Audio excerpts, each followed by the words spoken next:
Hello YouTube and welcome back to the channel here today. Today we're here for 2 more episodes of Princess Tutu. Please be very excited for episodes 8 and 9. Woohoo!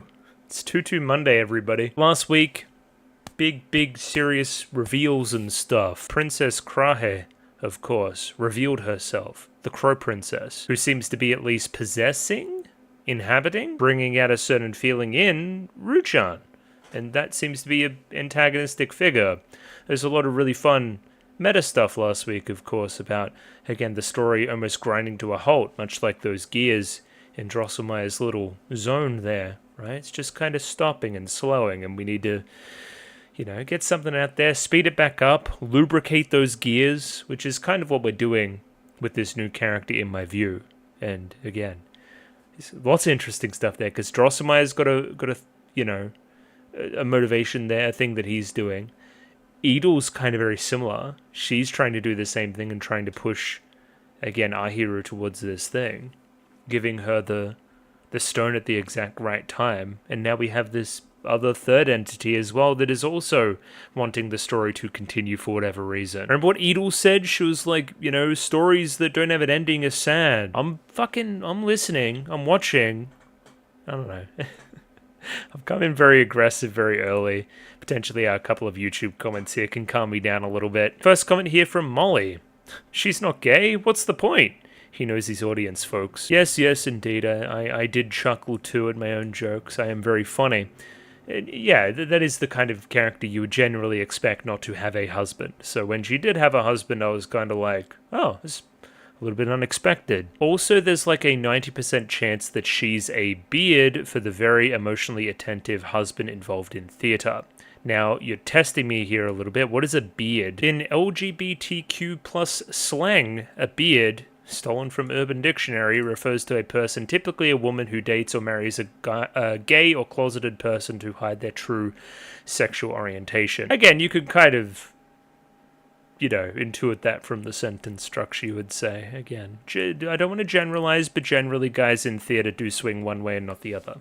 I don't know. They seem nice for each other, so even if it is how we say, I still think it's ultimately like a good thing. Also, they're episodic characters. Who cares? Finally, here we have Pencil Sharp. It's nice to see someone who already has people close to them ward off the shard of fear so that it never takes hold in the first place. But there's some meta-narrative happening too. In episode 6, Polo takes the role of Princess Tutu, offering compassion and healing, as magical girls do. She is normally rewarded with the idea of making not only Muto, but also the Heart Shard victims happy. Back another layer, the show locks Ahiru out of the fulfilling part of her role, causing suffering in order to strengthen the preceding narrative. And also, Claire here is German for crow. Very cool. I gotta remember with this one, it's like Claire, but like Claire.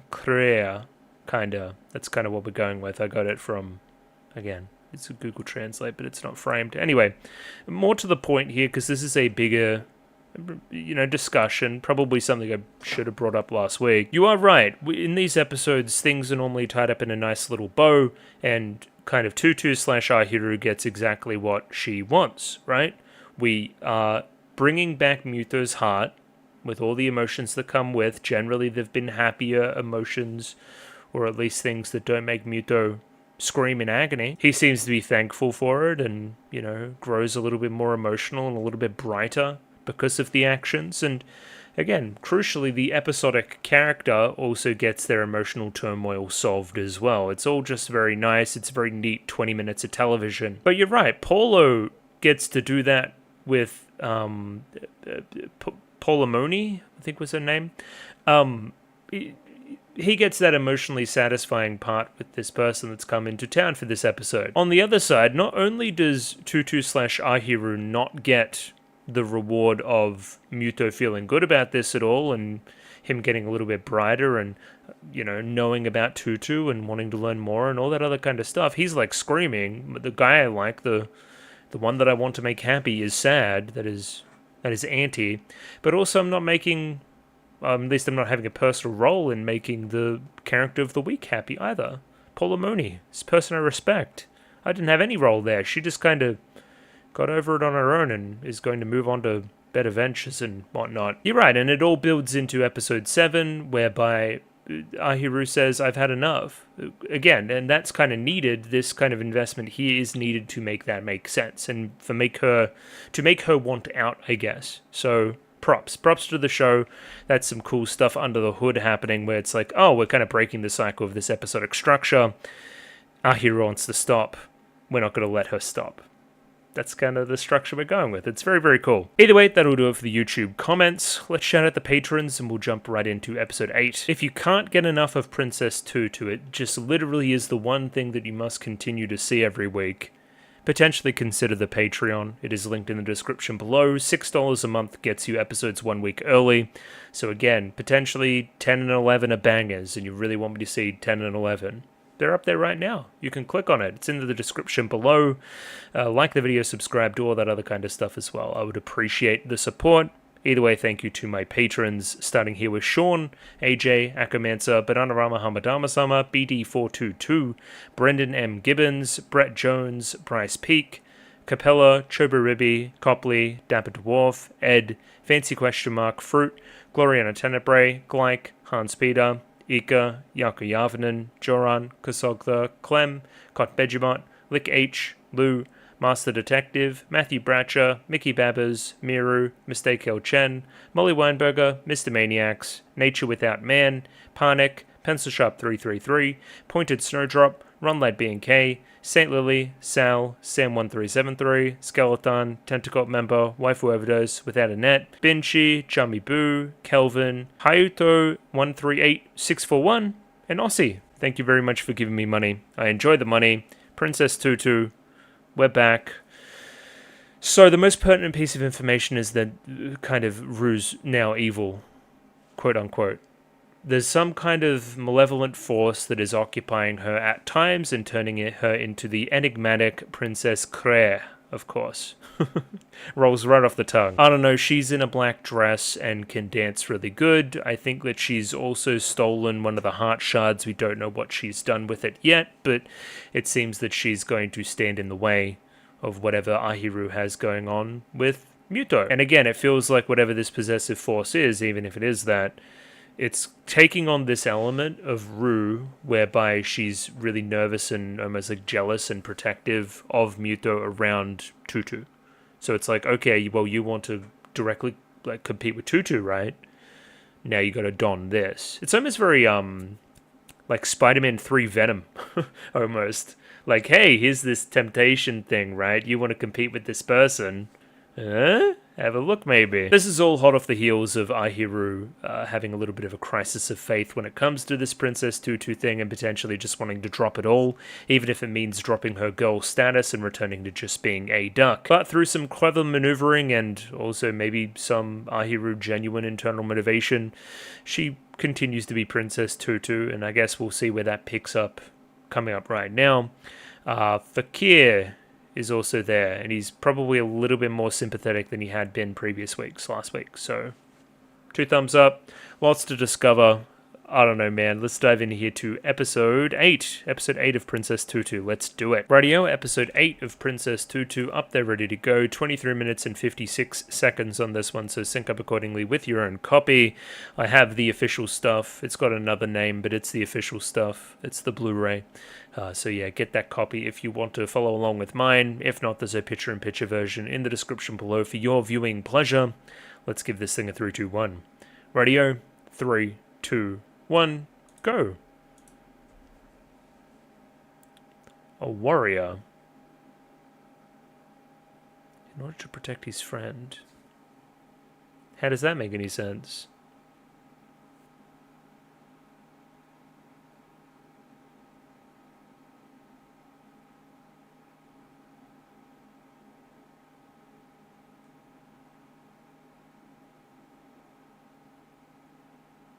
I like the mask. Phantom of the Opera.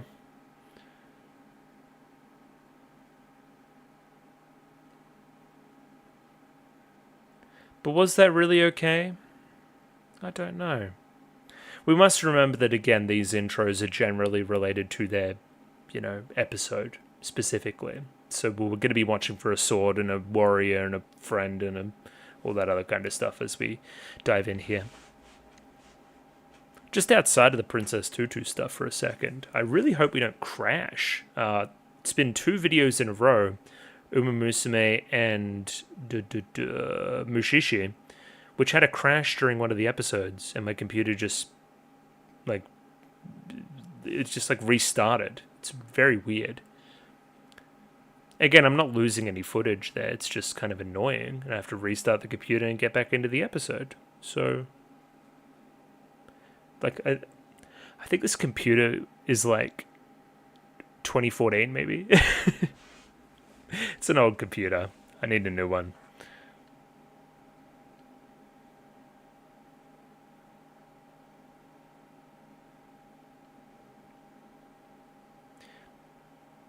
It was very funny as well. I was perusing the ANN for Tutu, as I do like to do.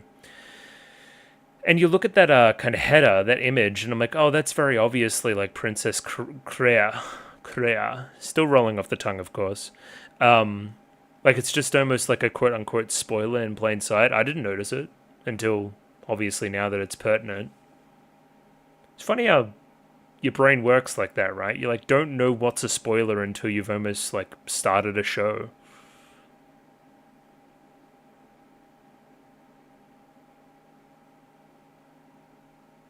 Anyway, successful yapping.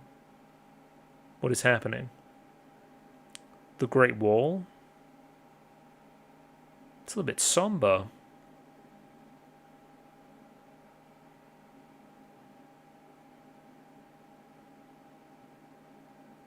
Found him. Red rose losing petals. It's almost like Beauty and the Beast or something. Throwing rocks at his window is kind of cute. Oh, Romeo and Juliet, of course. The Warrior's Fountain.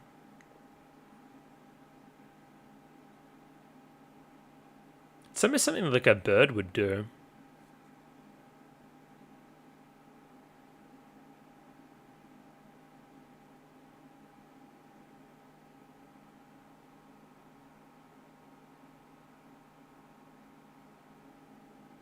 Okay, yeah. We've been through this.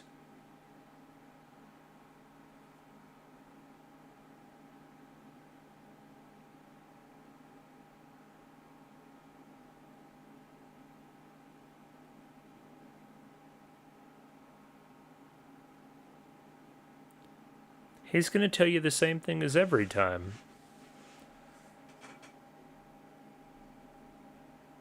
I brought you back here.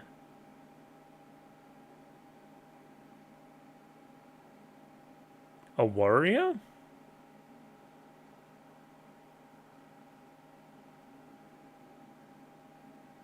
Thoughts room? That's not how you're supposed to sleep.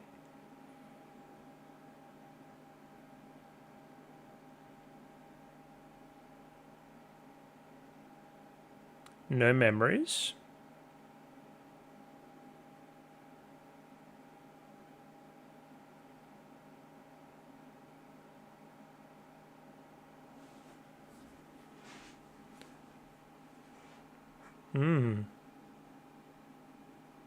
Yeah, you're like curiosity, right? It's funny, the first thing he asks is a question.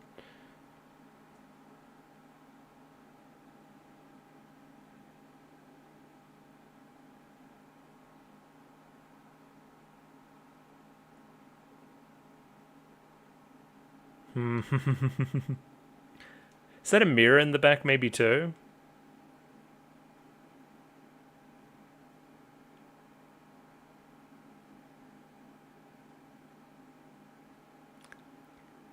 Hugely interesting scene, for sure.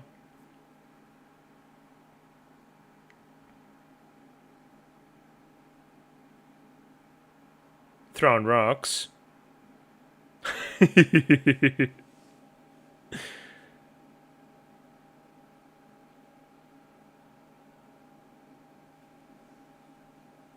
So it's not really like it at all.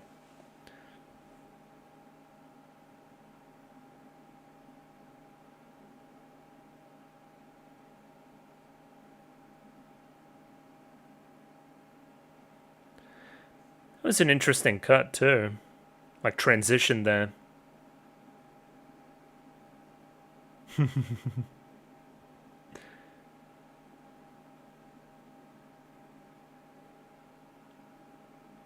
I guess I didn't remember in Romeo and Juliet he's throwing rocks? Is that where that comes from?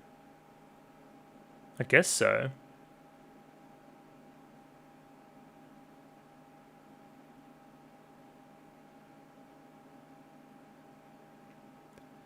Jesus. Oh my god, she's been killed.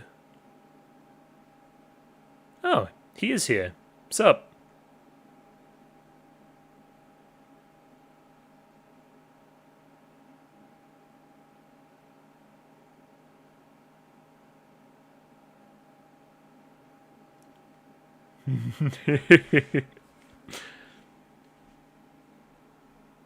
It's like a spinning top.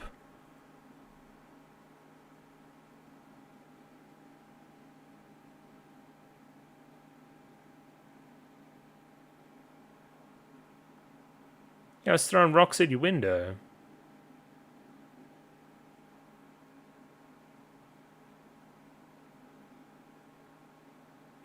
Kind of a little bit. He makes a dramatic entrance.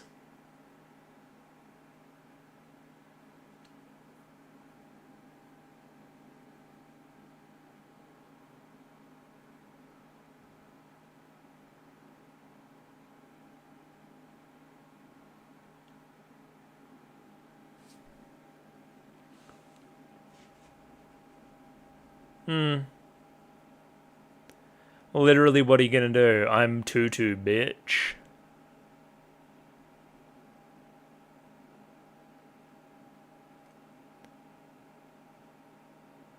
He is very protective of his little boy.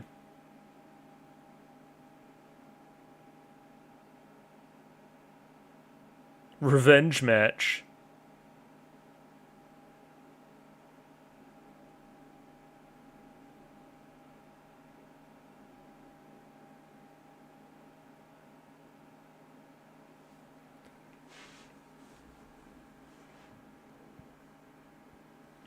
Who am I?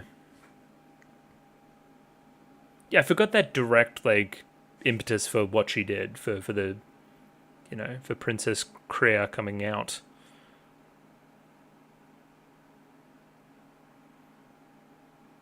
Oh, Fakir's harmless. He's okay. You're not so harmless. I'm not sure about you anymore. Still, design's awesome still.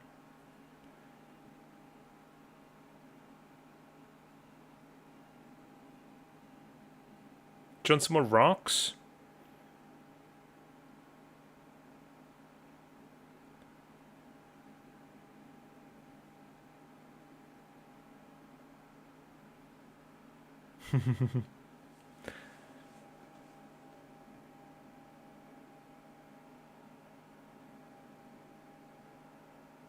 Choo-choo.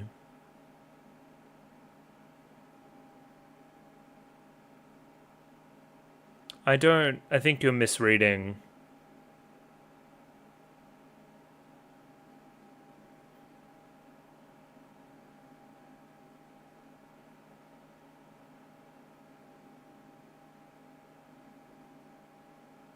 What is he to you? That's an interesting way to talk about that. He's kind of like my nemesis? Kind of. Very stealthy.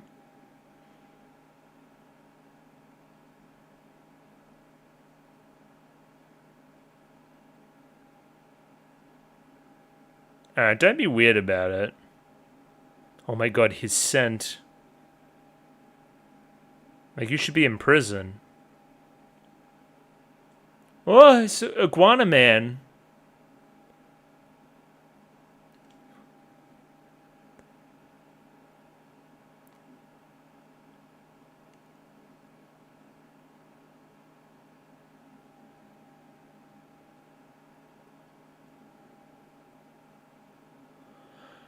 Brother, what is happening? Iguana gym socks?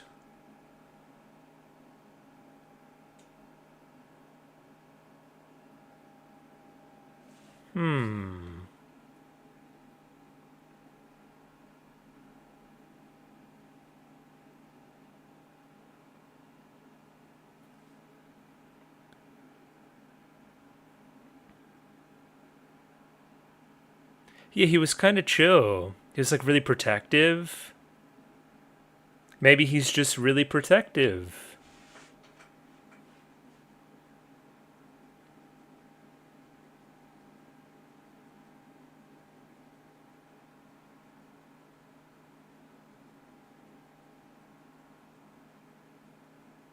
Interesting.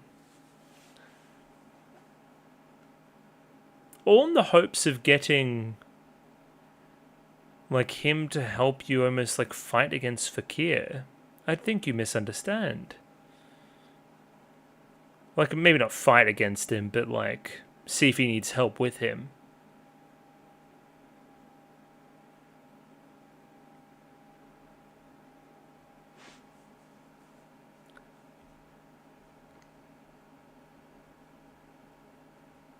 Ah, defiance.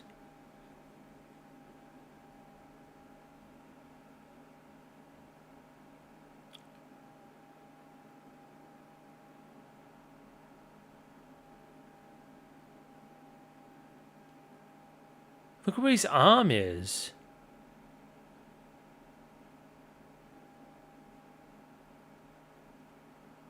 Clear.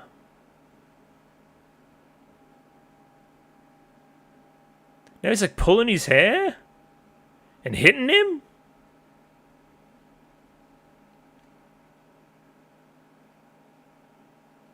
Trouble in paradise. A little bit.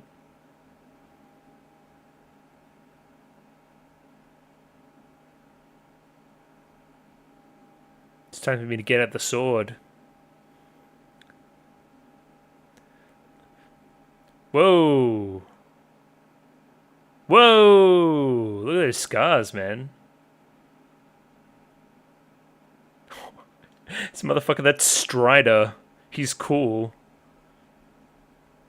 Yeah, we're doing all this over here as well, and like Rue's just like going through her own like Silent Hill-esque like nightmare. Like crisis of even your own thoughts and memories. What's real, what's not real. Wait, what are you doing? You're gathering something from a grave.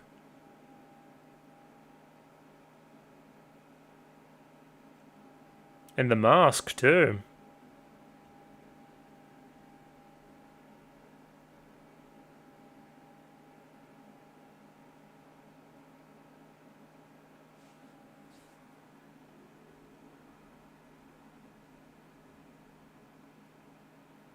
Okay.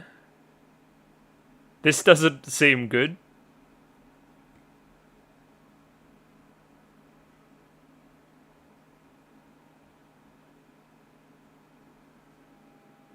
The black goo?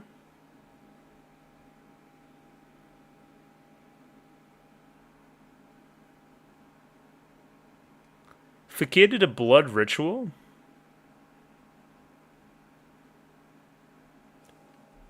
Yeah, there's still plenty of episode.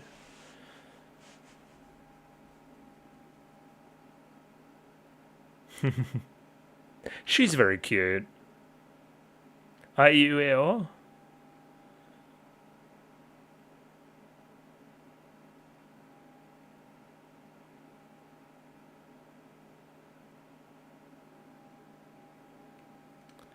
I know all about her.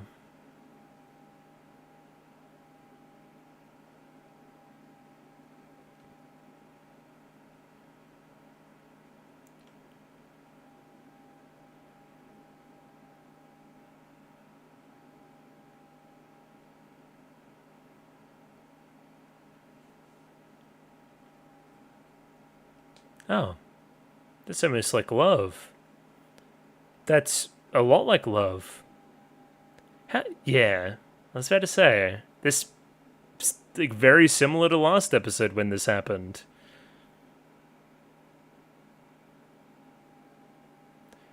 The tornado.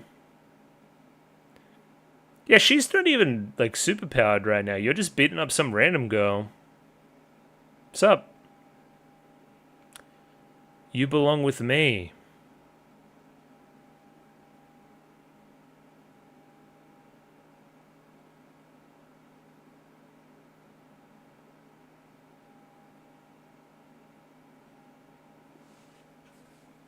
He will go to Fakir, the secret third party.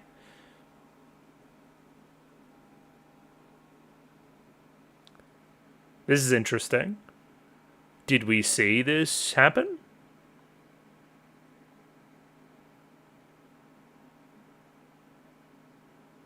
I'm guessing no.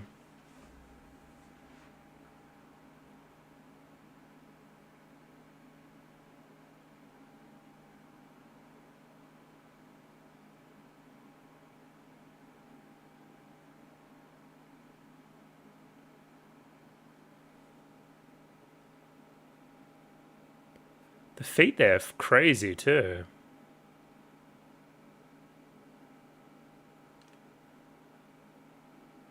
Little Miss steal your girl.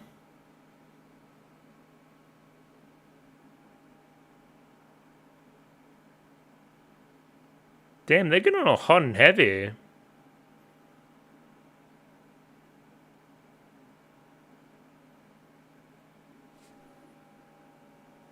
A secret third party? This is amazing.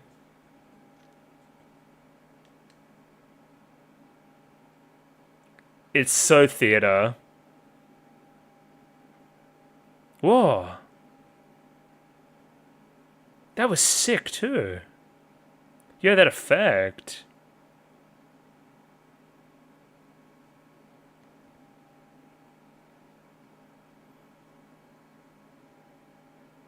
Whoa.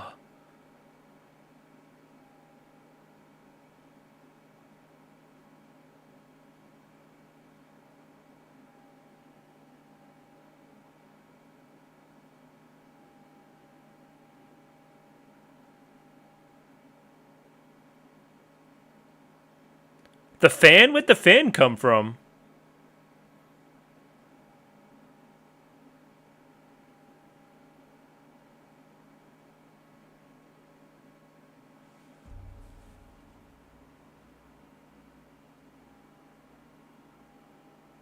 This song, too.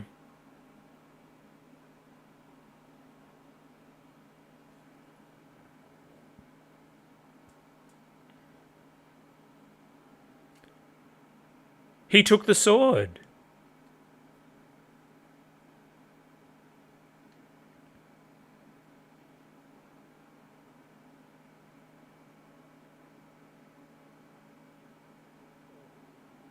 He's about to fall on his own sword?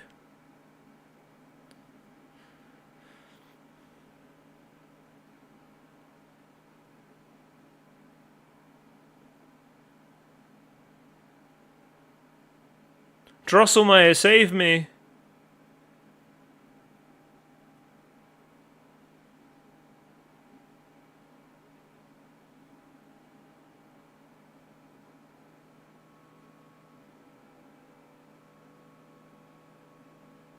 She's spitting. 100%. The drama here is crazy.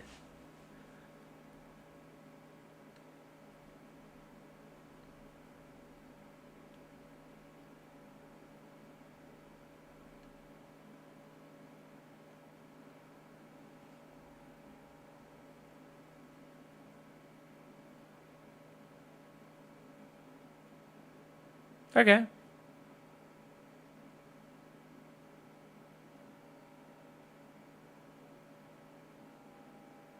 Where does that leave you now?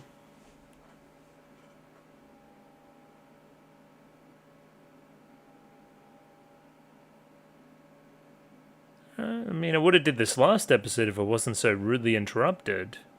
Stop moaning, too. Stop that any time.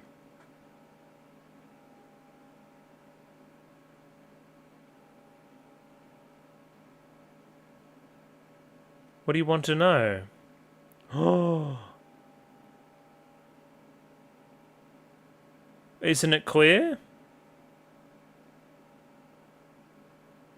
But also you can't confess, of course. Because I'll disappear.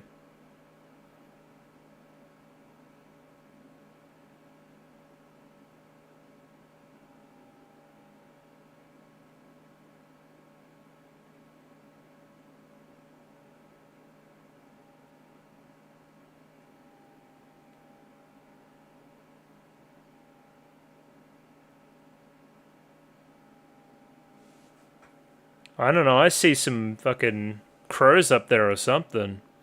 A raven or... I mean, I said it before, I'll say it again. That was a drama. That was the drama episode. That was like...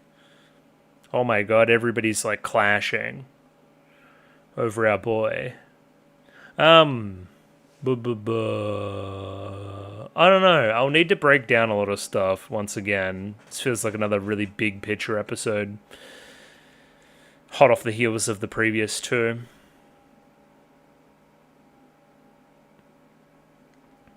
There was an interesting line about, like, I can't stop your suffering. Once again, that isn't the point. You don't want to stop his suffering. You want him to feel the full gamut of emotions. I've been through it. Suffering is part of that spectrum.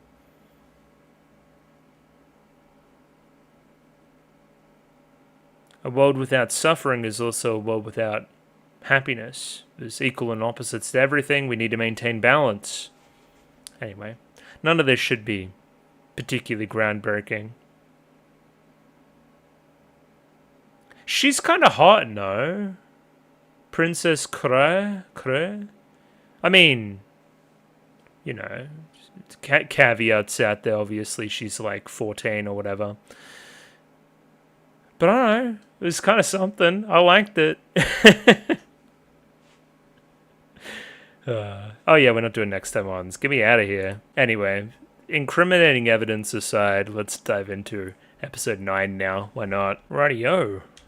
Episode 9, up there ready to go. 23 minutes and 56 seconds on this one. Sync up accordingly with your own copy of the official version. Get that version if you want my version. If not, there's a picture-in-picture version in the description below. Let's give this thing a 3, 2, 1. Radio, 3, 2, 1, go. A set of scales. Girl who loves to dance.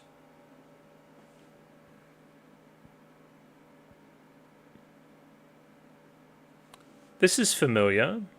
Pair of red shoes that would force her to dance for eternity. You like dancing? What if you had all the dancing in the world?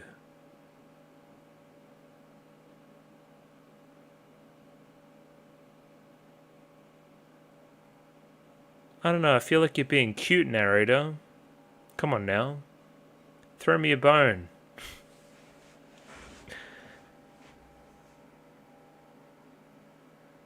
Somebody that wished for something and got more than they bargained for? I mean, that's kind of rude right now. She wished she had something to the point where she could compete with Tutu. But I mean, it clearly comes from a place of affection for Muto, and now you're actively making him upset.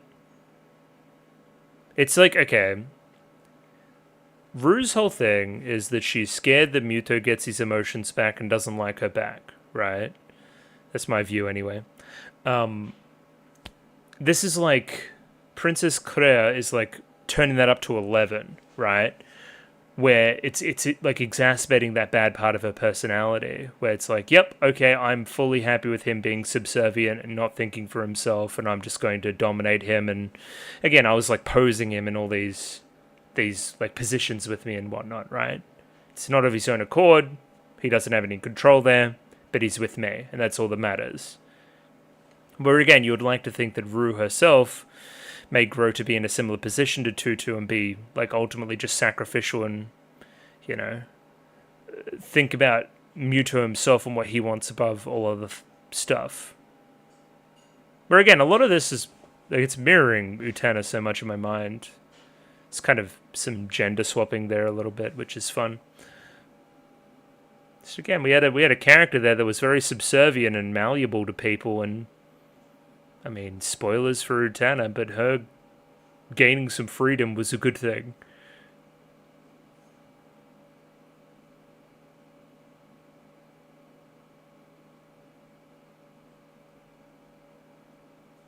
Yeah, and again, she can't confess there. She also feels like she's kind of lying.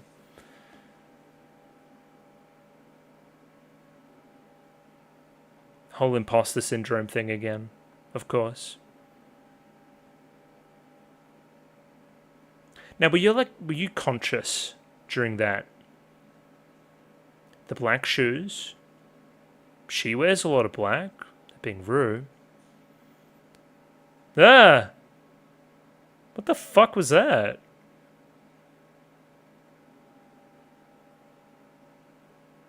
It was like a puppet or something. I don't know what that was.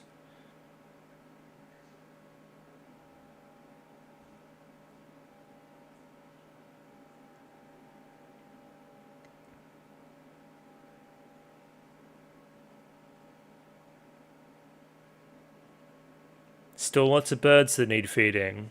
Like episode 1. It's this again. It's the thing. It's becoming more and more clear through time. Look at that night guy with the sword. Does it remind you of anybody?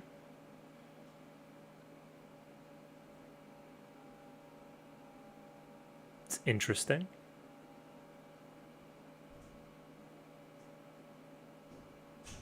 You sure? Who? Michael Jackson? Okay, no. Looked like Smooth Criminal out there. Huh? This is very interesting.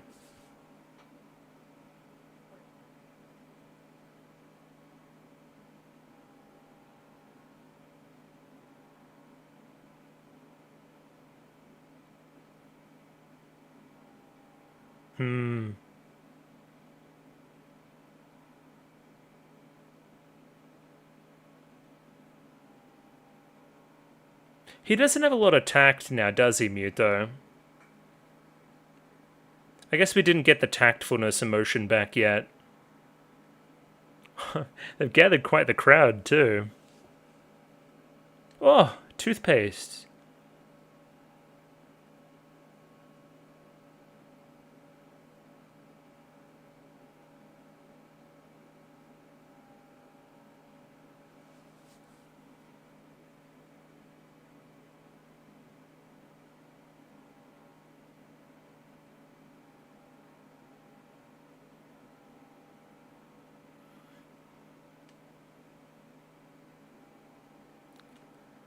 I'm sure you'll find something.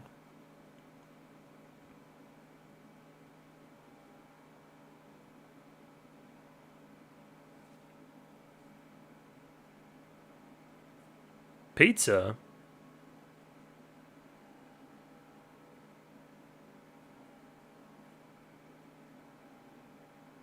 Revenge?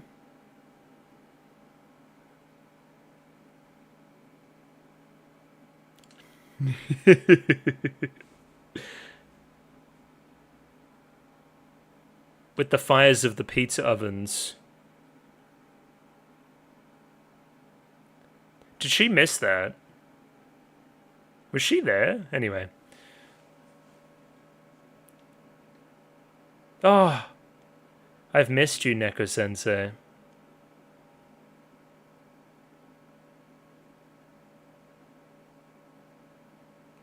Kick on.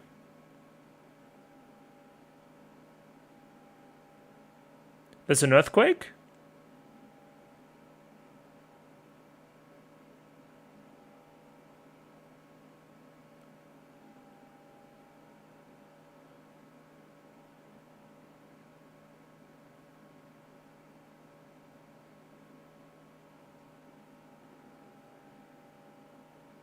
That got him all frazzled. Who's this frog person?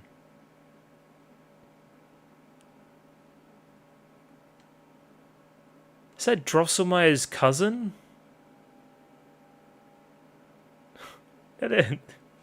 How the jumping's kind of funny.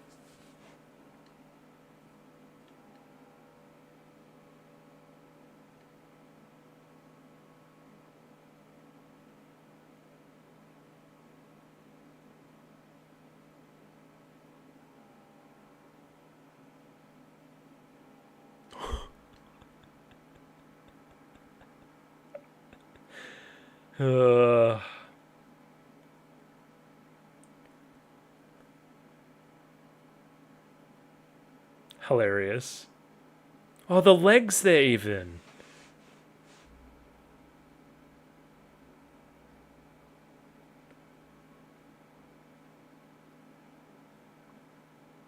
What is happening?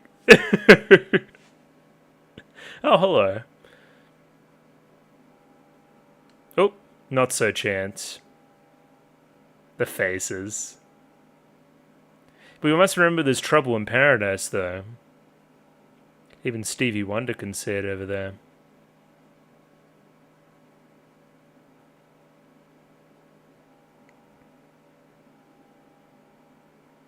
Yeah, but does it look like they're into it?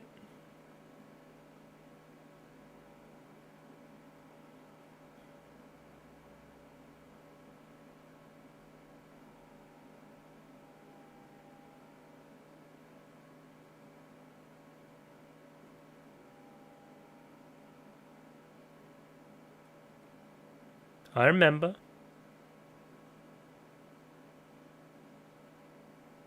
Turn into a speck of light and vanish.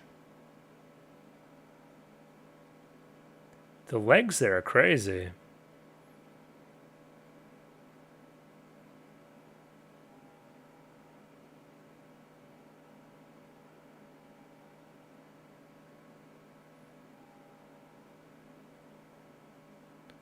Oh! Reminds me of Fakir's eyes from last episode.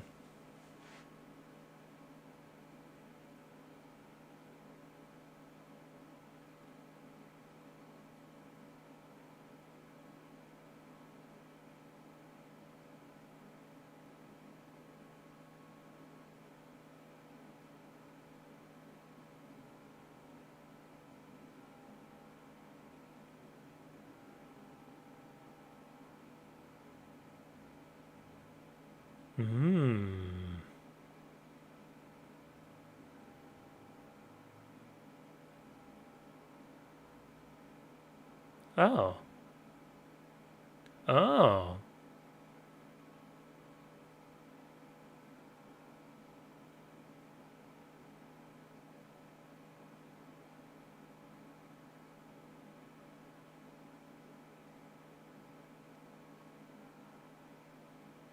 What? Yo! What is happening?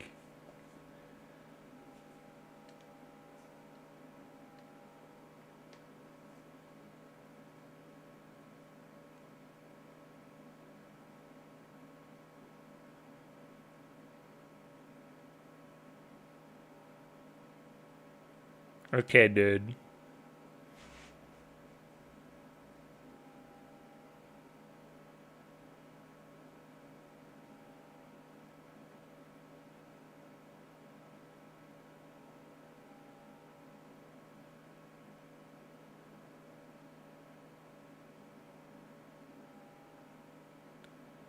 Oh, these shoes that we're talking about. What? Who ate them? That guy's a certified freak. Not even I would do that. It's an interesting way to get up.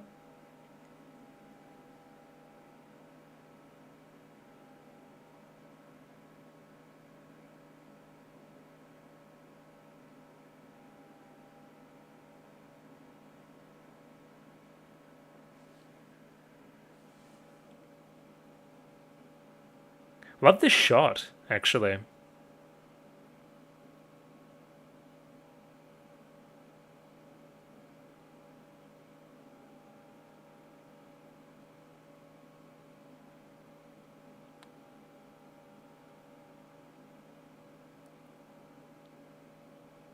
The original Odd Couple, everybody. That's like a classic, right? Again, like in their, base forms, they're kind of friendly with each other, but their alter egos are at odds. Also, that was another Goat Sensei joke, which is very fun. Or Gotet, or whatever it was.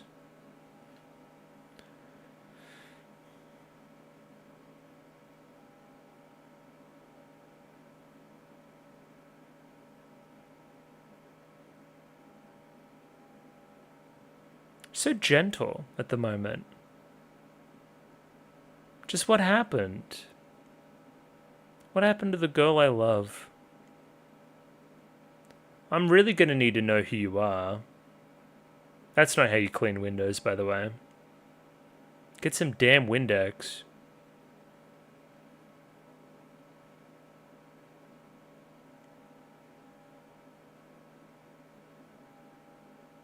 Foreboding?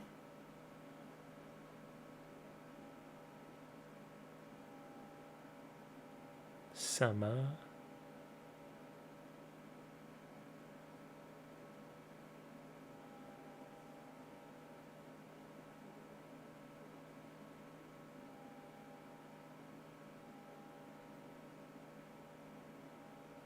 That was a really sweet moment. I liked that one.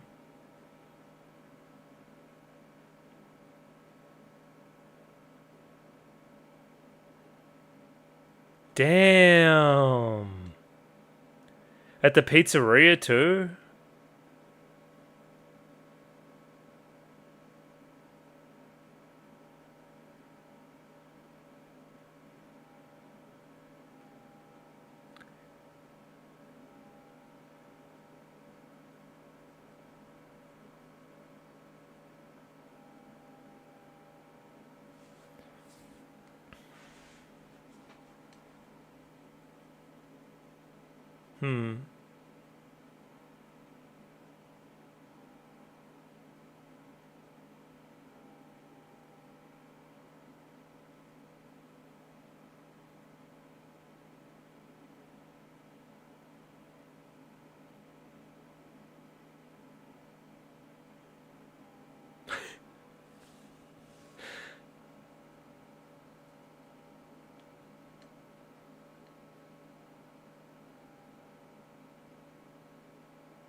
Interesting.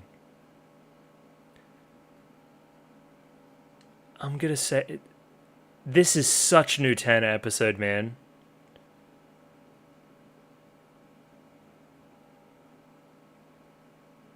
I'm bad at everything. I'm a hero.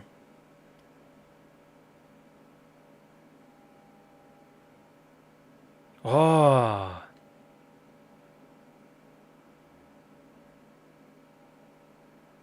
It's a lot of Ruchan all at once.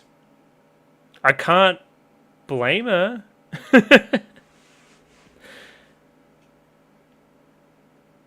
Malin. Isn't a Malin like a bird? We'll figure it out.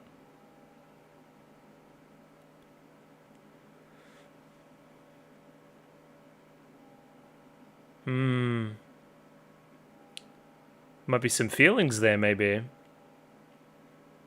All the characters are just reflecting each other, man, right now. For sure.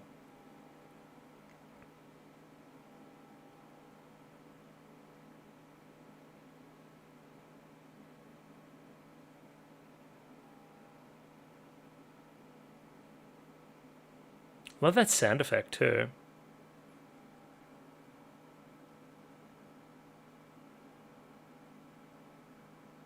Black Swan, true.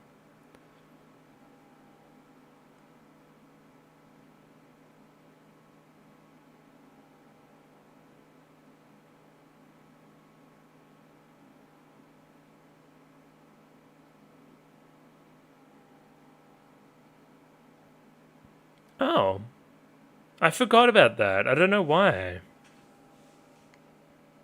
I forgot that there was like heart shards and stuff.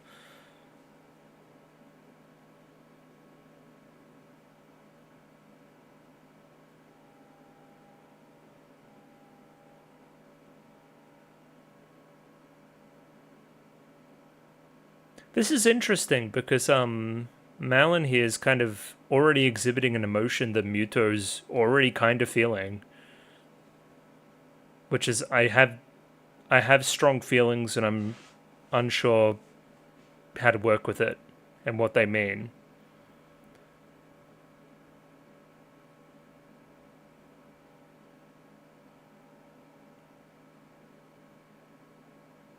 Damn.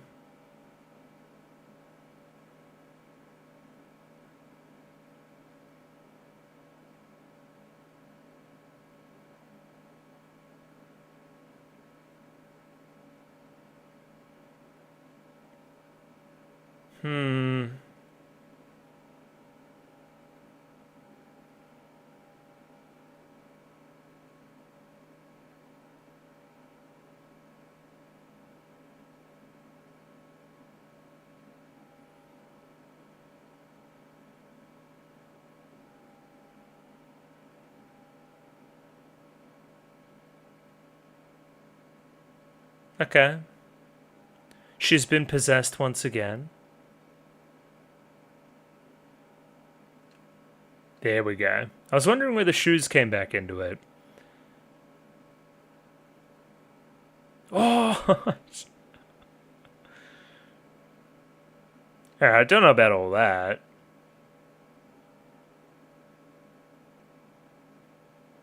I would have liked that to zoom out and be a more elaborate sequence. Maybe that's still coming. What's holding that dress on? Not much.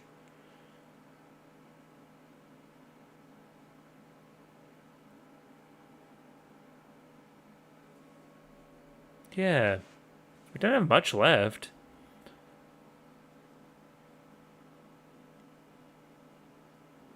Devotion? Okay. Imagine giving Muto that, though. That would be a big deal.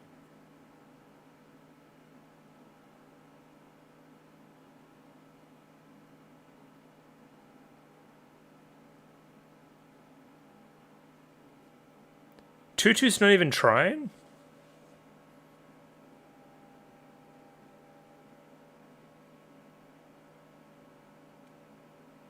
She's just getting tossed.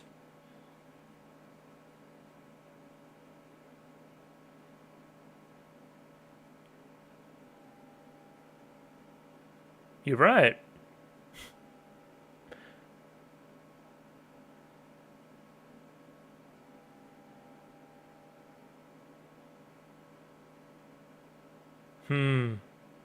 Yeah.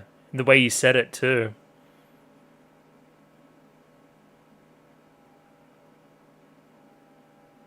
Okay, easy.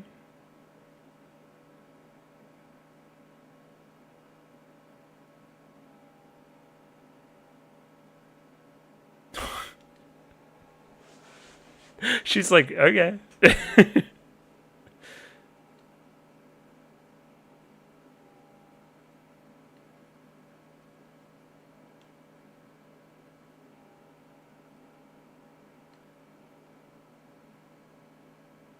Audio here too, man. For sure.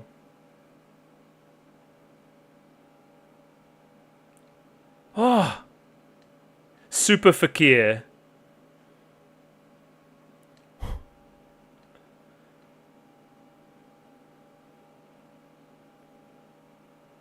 Holy Kino.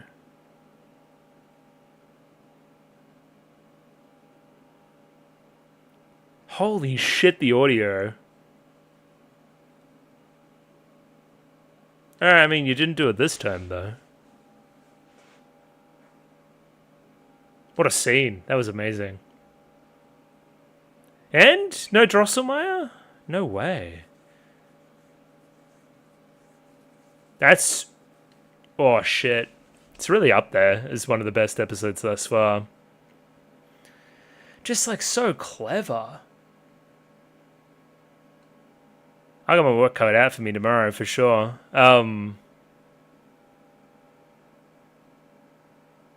Just say, yeah, I said it already. It's so good at having characters just reflect and rhyme off one another over and over again, and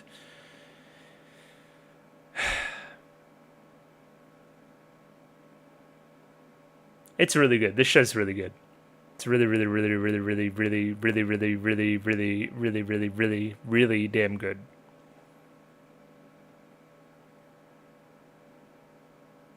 It's also just hilarious too. It's very funny.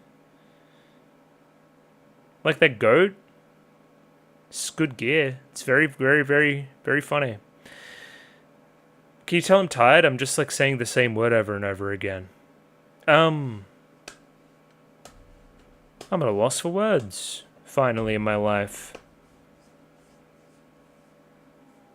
Princess Kree is cool. That's the hard-hitting commentary. That last scene is a 10 out of 10. Holy shit. It's very good. How about next time on, though? Yeah, seen that.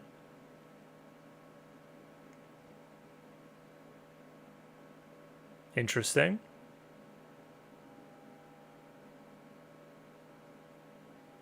Oh, flashback. Looks like a lot more of the same. Cinderella. Sure. Radio. Fucking hell, that show's good. You will see me tomorrow for some analysis on it. Once again, I got my work cut out for me. I'll see you then. Radio. We're back. It's the next day. It's very late in the day.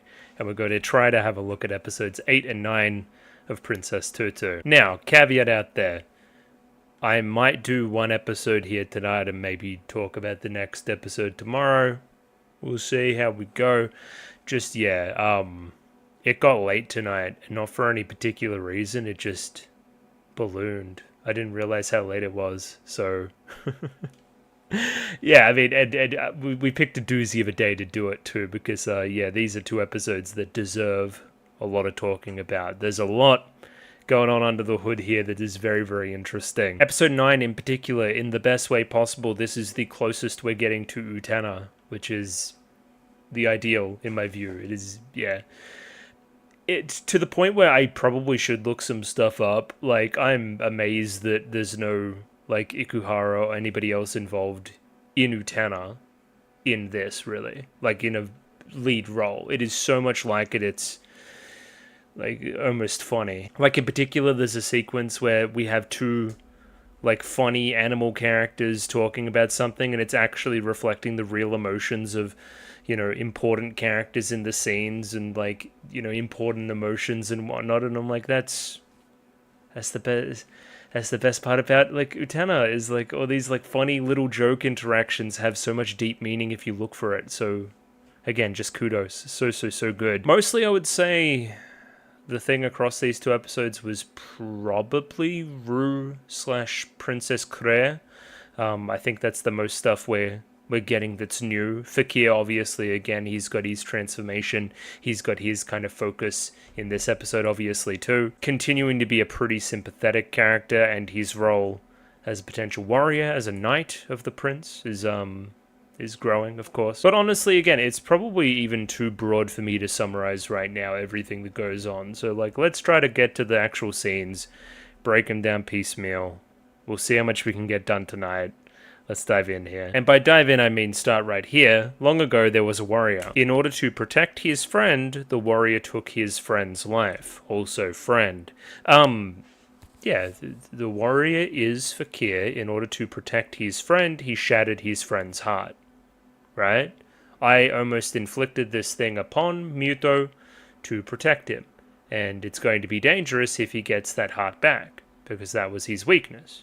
Again, we're kind of projecting ahead to the end of the episode here. We'll talk about it in more detail there. But again, like Fakir's using language like, oh, I'll shatter it again. I'll shatter that heart again, right? So like, you know, long ago there was a sword. This sword had continued to fight for the sake of peace. It realized that in order to protect the peace, it had no choice but to kill the one who wielded it. It's interesting. We're almost framing this like kind of fugue, like neutral state that Muto's in right now as peace. In order to protect the peace, it had no choice but to kill the one that wielded it. And again, the hilts on the swords here are interesting too, because there's one with the love heart, obviously, that's like the prince's sword, and then another different sword off to the side. Thus it took its master's life. The warrior and the sword had no choice but to do as they did, but was that really what they ought to have done? So, I like the ending line here. Was that really the correct thing? Is this really okay? It's interesting that we're calling into question, I guess, the things that happened in the first narrative, in the first, like, fairy tale, and the, first story that we told. Was that really the correct decision to be made that led us to where we are right now? We're also conflating warrior and sword, right? Both are just a tool. Both are just doing what they're told. Neither have autonomy in this. They're simply just, following orders, I guess. Again, the sword has no choice in what it does, in the same way that Fakir has no choice in what he does as well. He's bound. The mask as well, I was getting Phantom of the Opera from it, but I don't know if that's an exact thing that we're trying to do there. I'm honestly not that familiar with it to be able to tell you. But I mean, a mask is just a mask as well. It has all the symbolism that comes along with that too. He's hiding his true feelings, He's hiding behind something, behind his role in the story or some fancy equivalent or something, to be doing what he's doing, to hide what lies beneath it all. Everybody's kind of wearing a mask right now. Like Princess Tutu is Ahiru's mask, and Princess Krez is Ru's mask. So yeah, it's only natural that Fakir has his equivalent. We start in a very somber tone. Muto obviously still recovering from the events of the previous night with Princess Kre and what she did. Ahiru's looking for him. Fakir's hiding him, protecting him, caring for him, all that stuff Fakir normally does. And it's very slow going, and it's quite kind of somber and mournful. Like, in particular, I really love this frame when the title comes in of just Ahiru hopelessly throwing rocks at again, the Muto's window. Obviously, again, we're invoking Romeo and Juliet there, where she's, again, that's how Romeo got Juliet's attention in her window. Again, I am familiar with the macro of Romeo and Juliet, not particularly the scenes in the micro and the things that happen within them. I think I saw the Baz Luhrmann adaptation once a long time ago, and we never did study it in school, Romeo and Juliet, but I know, again, the Montagues and Capulets and whatever else there. Obviously, we're doing fun gender subversion stuff because, again, you're the Romeo and he's the Juliet. Potentially, again, the Capulets being very protective of of their Juliet as well. And yeah, it's based on the Tchaikovsky piece as well, named Romeo and Juliet. I think you guys will know the famous love theme from that. Just look it up and listen to it. You'll be like, oh, it's that song. It's like if there's ever like a classic like Cinema Kiss or something, there's generally that theme playing. I'll need to listen out for it, I guess, because it's such a like almost generic piece of music now. I didn't really notice it or where it showed up if it did. But yeah, it's like the Kiss song. That comes from this. So yeah. I was looking for stronger Romeo and Juliet stuff too. I guess we'll review the ending. I can't really remember anybody poisoning themselves. I guess we stab ourselves. We take like ourselves out. We commit suicide. Kind of. I break my own heart in that process. That's very Romeo and Juliet, obviously, so maybe that's what we're getting at there too. This is the first time we've actually spoken to Muto about what happened the previous night, so Fakir is actually getting a perspective here. Where again, Muto seems pretty okay with the whole Tutu thing, which is, again, it's nice off of episode 6 that he's come around and feels nice things about Tutu again. That's good. Again, we saw that manifest in the end of episode 7, obviously. But then he's like, Princess Claire, she's this new character. Again, Fakir hasn't really heard about her before. Dressed like a black bird, took my heart shard, and I guess just kept it. She's got it in a little box. And then, again, he's now devoted to, don't I need to regain my heart? He's starting to gain more of himself. And again, that's what he said at the end of episode 7 as well. He was like, okay, please, Tutu, help me regain my heart. So, like, that's clearly something that he himself wants from his own like internal stuff. He isn't being convinced, I don't think, when he says that, which again, concerning for Fakir, obviously considering all his stuff, but it becomes clear that Tutu maybe not the only enemy for Fakir as well. It's also this Princess Claire, whatever she's going to end up doing. Also a line there, I brought you here because I thought you would be safer around more people, because I guess otherwise they'd still be in the safe house that they were in episode 7, the barn, where Fakir's just taken him away and hidden him, I guess. There's one you'll notice on your rewatches there, folks. Pretty overt now that I'm looking at it. There's your black shoes. All black shoes for Princess Claire, Or Ru, excuse me. Now again, it's pretty rudimentary stuff that we're doing with Ru/Claire, but one, I think the character design's really strong enough that it's just, propelling it and pulling it along, and two, I really like evil, magical girl adjacent people, so she's doing that for me as well. What I mean is that, again, we got like the dresser here, we got like the corruption, like artifact or whatever the hell. Got the mirror, the two sides, the other side of me. Again, this thing that is inhabiting me, that is exacerbating this one part of my personality and bringing it to the fore. It's a, very fantastical and dramatic way of looking at somebody's own insecurity, and they're bubbling deep down feelings that they can't help but sometimes like burst out, like that's what this is meaning to represent. Again, not reinventing the wheel there, obviously, but it is a good iteration of said wheel. I really like Princess Claire. I loved this in the reaction as well, and I'm remembering it now. So in this time where Ru doesn't really know what's going on, she's really hazy on what even happened the previous night, and this new ability that she seemingly has, she opens the box and she's greeted with the heart shard of Muto that represents like curiosity and like asking these questions in the same way that, again, she would be asking these questions of herself. It is much like the mirror that's in the same scene, right? Whereby it's almost her own self-reflection. Like, shit, hey, well, why did I bring you with me? Why did I bring this heart shard? Why do I have this? What was I doing last night? Where was I? Okay, if I was doing that, what made me feel that way? All these questions are being asked at her. It's like she's asking them to herself. Why do you don the black feathers? Do you have a special power dwelling within you? Tell me which one is the real you. Which, again, is seemingly a concept we're going to keep playing with, too. I really like the aspect of the narrative where Ahiru and Ru are, like, good friends. Like, they're just, like, getting closer, and they really enjoy each other's company, and, again, like, Ahiru's really nice to her, and it seems like something that Ru doesn't get a lot as well.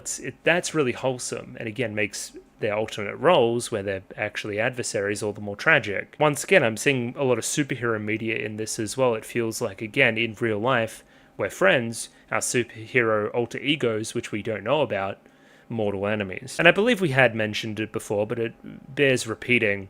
We're doing the magical girl show trope, whereby even though they look very similar, we can't tell who's who. Because I believe Ahiru doesn't know that Ru is Princess Claire, and obviously Ru doesn't know that Princess Tutu is Ahiru.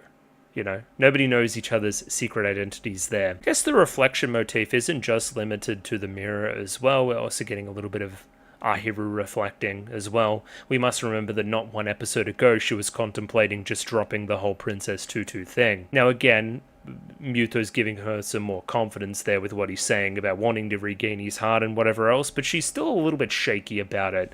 Again, the presence of this Princess Claire is probably propelling her as well. If there's somebody that wants to threaten Muto, again, my beloved, the person that I want to be happy, obviously I'm going to want to be stopping that, I am neglecting to mention as well that the PK and Lily are still just fantastic characters that are really fun to be around, and again, we're at a pretty depressing point in the story, I guess you would say. They're really helping to add levity. Again, similar function to Neko-sensei and the goat from next episode. Just, it's not all downers all the time. A few really cool shots too. I really like this shot coming out of here. Behave VLC. Like starting right here, just the camera movement there and then the zoom there. I think that's really, really smart. Just playful. And again, in a show that is, it doesn't need to be all serious all the time. Look at the character designs, man. Like, be playful with it, for sure. Like, we'll gush about the fucking next episode stuff, too, but they do the same stuff. It's a level of ambition and boldness that I really like in the direction, for sure. Like, there's never a dull moment. It's hardly ever rote. It's just... It's got its own identity in the direction, for sure. Probably not something I'm talking about nearly enough, because, again, the narrative's taking up a lot of my time here. Either way, we push Ahiru down the hill. We've been teasing her all morning about, again, throwing the rocks and having a crush on Muto and going for it and whatever else, so there's the opportunity, go talk to him, and she hugs him. Again, mostly because she hasn't seen him since last night and hadn't seen him as Ahiru in fucking ages. Obviously, again, that was almost like instinctual. She didn't really mean to do it, and then catches herself, gets all embarrassed and stuff.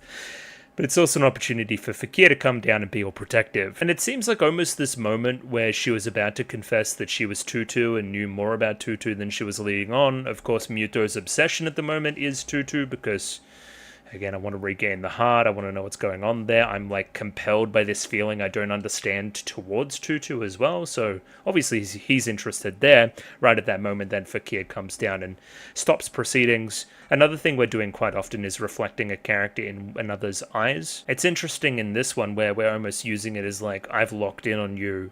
You're the person I need to protect, like Muto from. You're the adversary.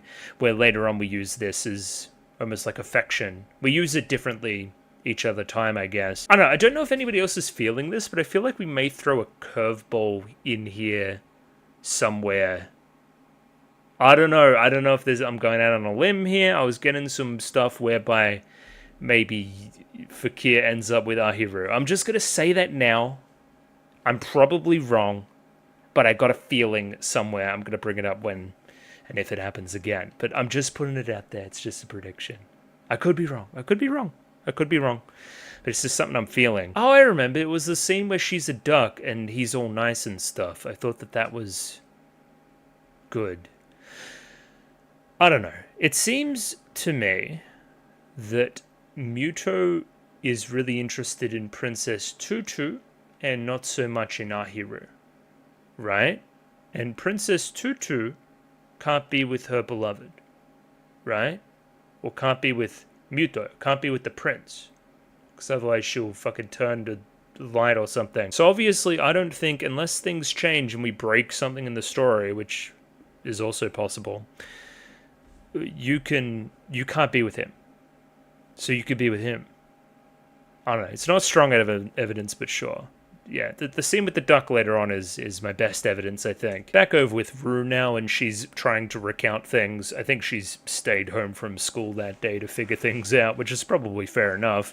If I had a secret, evil, alter ego. Maybe I do, I don't know. If I had something like that, then maybe I would stay home from work as well and try to figure it all out. I like replaying this scene here because, again, it is built from jealousy. It is built from seeing Tutu have something that I do not have.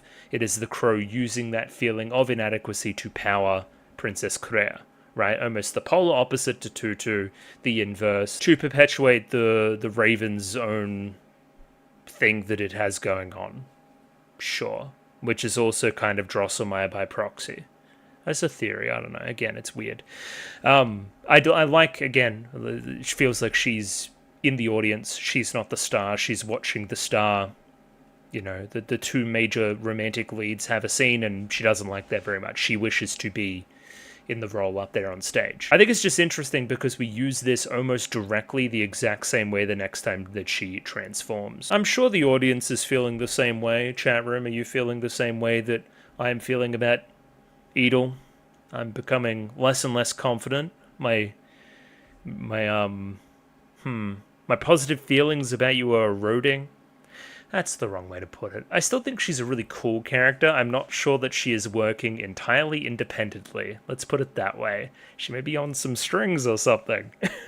I don't know. You don't introduce the character in a scene where Ahiru is feeling such a way, hiding behind a tree with like a scheming looking face, playing the music to alert her that she's nearby. Like this feels like you're scheming and not entirely telling the whole truth. It's the same as that scene from the previous episode from episode 7, where again we got to look into Edel like without performing.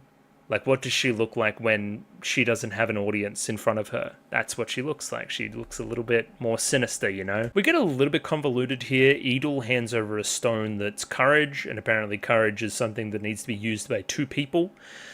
So then Ahiru's like, well, I can't invite Rue. I can't put her in danger. Obviously, I don't know about the Princess Crea thing.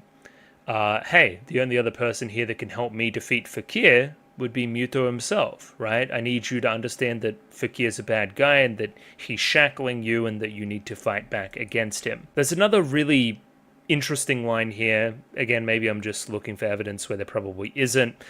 Edel asks the question of Ahiru, what is Fakir to you? Which then she quickly brushes it aside. Oh, he's nothing to me, except he's dangerous to Muto. I don't know, I don't feel like you would put that first part in at all, unless But we're going to subvert it later. Hands up, I don't know. That's just what I'm saying.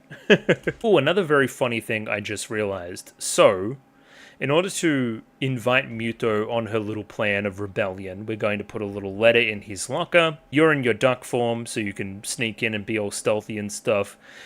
You look out for Muto's scent, which already is kind of interesting. But you go into a certain locker, right, and leave that in there based on a certain scent, right? Do you then get back in that same locker?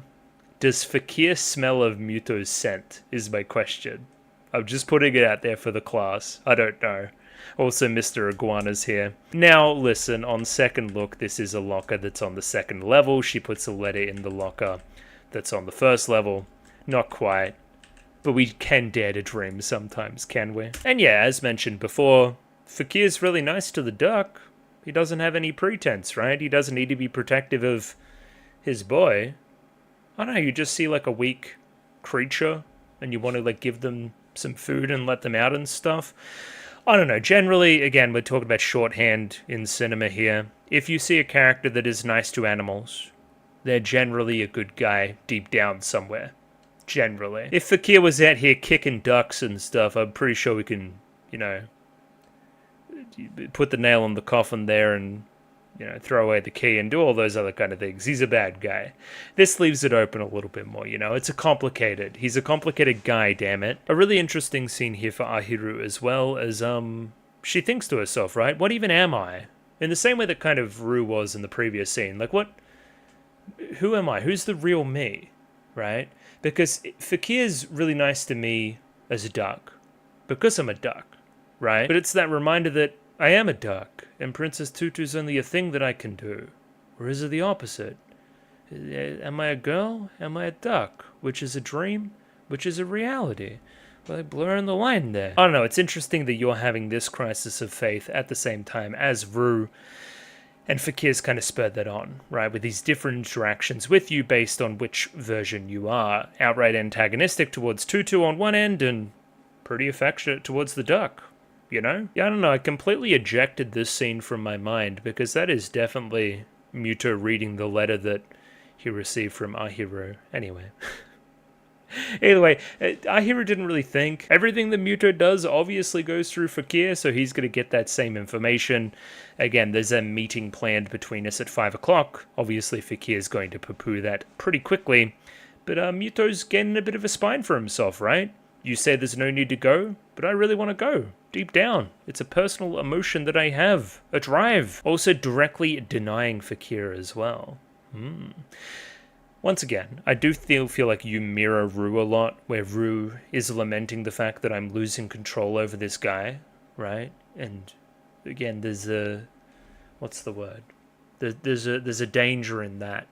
Especially, again, it's clear to me that Fakir cares a lot about Muto, right? Like, potentially giving up his life for him, that kind of areas, right? Like, he cares about him a lot. If you're easy to control, then I can keep you safe.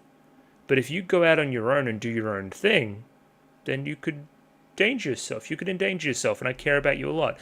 See what I mean? Where it's like parental? But it's this loss of control, which is the important part. Loss of control of almost like a child for Fakir to you, I believe, and a loss of a romantic partner from Rue to Muto, right?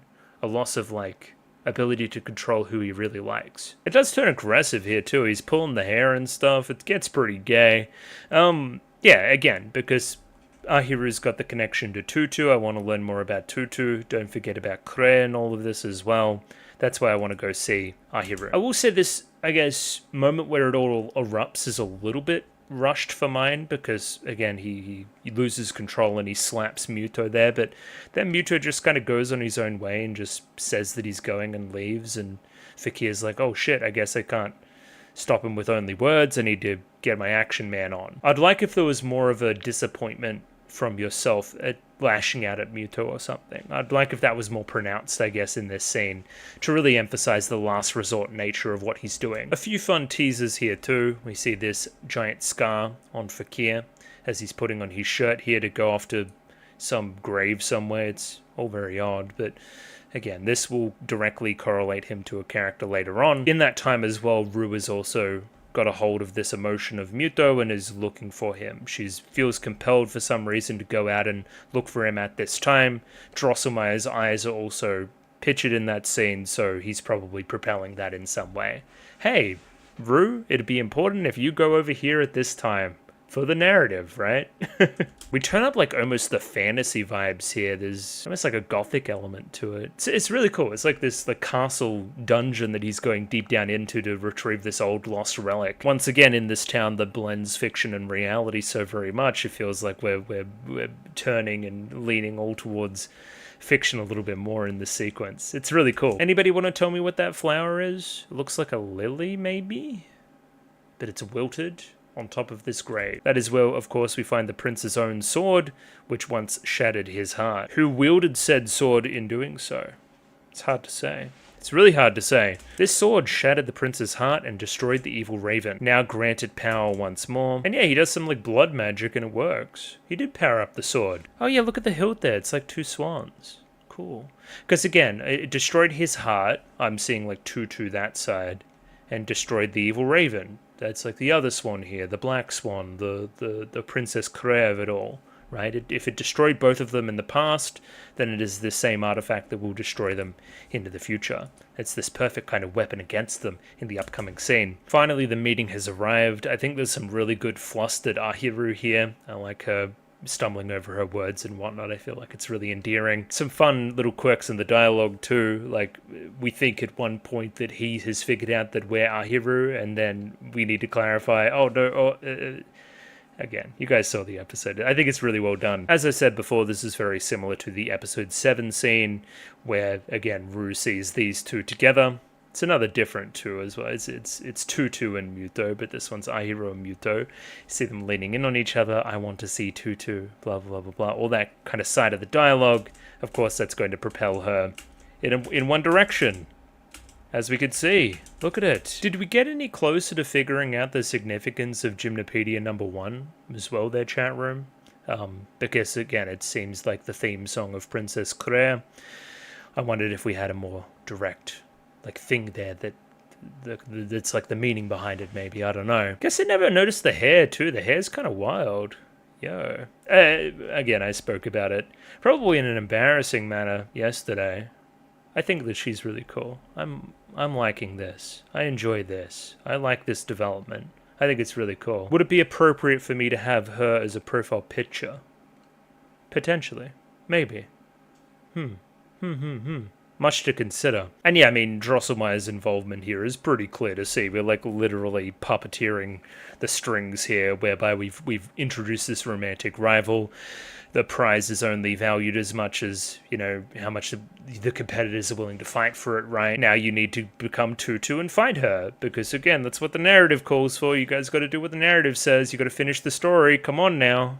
That's his whole motivation here, you know? You do need to suspend some disbelief, obviously. Again, we just saw Ahiru off to the side get pushed away, and now these two stare into each other's eyes for just a moment, and then Tutu appears. It's like, well, put A and B together. Again, you could just suspend disbelief, it's fine. As I've said previously, Princess Claire seems to be exacerbating these negative aspects of Rue's personality, whereby she wants to possess the prince and doesn't want him to progress and make his own decisions. Like, she's literally like, your head and your heart and your body and your everything belong to me. And she's almost taunting the fact that she can, like, position him however, like a fucking Ken doll or something, like an action man. Like, look, I can make him hold me like this, or hold me like this, or hold me like this. It's like, you know, you're just kind of showing off here at this point. See? Look at her. She's all over him. You're like a doll, but I'll love you. So that's, again, I was talking subtextually. That almost makes it the text. I am literally positioning you like a doll right now. Obviously, again, whispering some sweet nothings, trying to frame Tutu as the bad guy, as we want to do. It all moves very quickly here. It's quite an entertaining little sequence. Because, again, she goes to, like, feed that heart shard to the crows, and then Tutu wants to jump in, and then we're interrupted by Fakir doing his whole thing. So again, this is the same sword in the past that vanquished the Raven. Oh, loving the lighting! Oh my god, the purple this side, the green this side. Loving it. So yeah, again, it goes to show that it can be used for the same purpose. Again, you're like a manifestation of the crow. Obviously, this is going to work pretty well against you. Like, we could literally see it there, like, turns the crow to a bunch of fucking pixels. And again, makes that crow almost lose control over Rue in the process and her to reevaluate a few things. Once again, it's a running theme a little bit now, which is unfortunate. Stretch it out a little bit. It's a little bit truncated. I would love this this whole episode to probably have an extra 4 or 5 minutes. Just to, let us sit in this scene a little bit more. Don't kick Kre out straight away. Let Fakir have a little bit more dialogue here, because then he's straight to what his purpose in the scene is. And yeah, again, I want to shatter his heart again, but I feel like we could be a little bit more tactful there, maybe. I'll ask the same question I asked yesterday as well. Where the hell did the fan come from? I'm not complaining, though. It's pretty fucking sick. Again, moving very quickly here. The stuff is cool. So it is almost like it's revealed, I would say. This is like in stone. Fakir was the one that shattered the prince's heart. But I think the idea is that Fakir did it of the prince's own accord. I think he needed to shatter his own heart to deal with the Raven. I think, maybe. And almost Fakir's feeling the weight of needing to do that in the past, and almost this sense of duty in keeping it that way, because again, that's what the prince initially wanted. It's almost my like sacred duty to keep him that way, and you know, if we relapse almost, that it's a failure. Something like that in the framing, I think. Because again, now we have Muto here, like teasing him. If I pierce my heart with this sword, will that satisfy you, Fakir? That's right, if that means it'll, you know, if you'll return to your old self, then that's something you should do, Muto. And in a last-ditch effort, we have Tutu here convincing Muto not to shatter his own heart. Again, think about that smile you had the other day. Think about that thing you told me the other night, that you want to restore your heart. Think about all these positive things that have happened over the last little bit. If your heart is full of these things, you'll show even more of yourself. You'll grow even more. Don't you want that? Tutu crying tears here as well. We must remember your fascination with Tutu as well. And then we slow down here a little bit. I can't save you from the suffering, because all I can do is restore your heart to you. I like this line, because it's like, yeah, the suffering is inherent to owning a heart and having emotions, obviously. Suffering on some level is kind of the point, at least a little bit. I can't bring that pain, I can't take all that pain away from you if you want to experience these highs and these strong feelings you've been feeling. A little bit of suffering is probably on the cards. I think it's important that Ahiru is saying that, or Tutu is saying that, because like, she needs to understand that this isn't all sunshine and roses as well, and like, yeah, shit, sometimes I'm gonna give him bad feelings too, but that doesn't mean I should stop, neither. Like, I still should keep going. Like, she's admitted that she can cause suffering, but she isn't throwing, again, her stuff away. She isn't throwing the baby out with the bathwater anymore, you know. Anyway, that emotional plea is enough to convince Muto not to kill himself. Very, very cool. And I guess if that's the answer that Muto ultimately chooses, then Fakir's going to have to deal with that, at least in the short term. We end the episode on the strongest indicator of romantic feelings from Muto yet. A kiss on the hand, and essentially like a, I don't know, what would you call it? Like, I threw the ball to you type confession. It's not, I like you, but it's, what do you think of me? Like, ugh. Why would you ask that if you weren't curious, is the point. Like, okay. You don't ask who someone likes unless you're kind of interested in the answer. And why else would you be interested in the answer with no other characters in the show if it wasn't for yourself? Either way, we know the Tutu spiel by now. She can't say, she can't confess, she can't profess her love to Muto, otherwise she'll disappear and die and fucking go to hell or something. Which I guess exacerbates her whole imposter syndrome thing. Again, Muto only sees Tutu in the pretty dress and everything, but in reality I'm just a duck. I would almost feel like I'm lying to him if I was to tell him how I really felt, and he fell in love with Tutu, and when that isn't just reality, that isn't what I am. And a very, very wink wink nudge nudge line as well. Did the sword pierce the prince's heart, or was it someone's feelings? As the crows loom over the rest, oh no, they're still plotting, even now. And I mean, we're here, might as well keep going, why not? Sure, we'll keep going until I stop.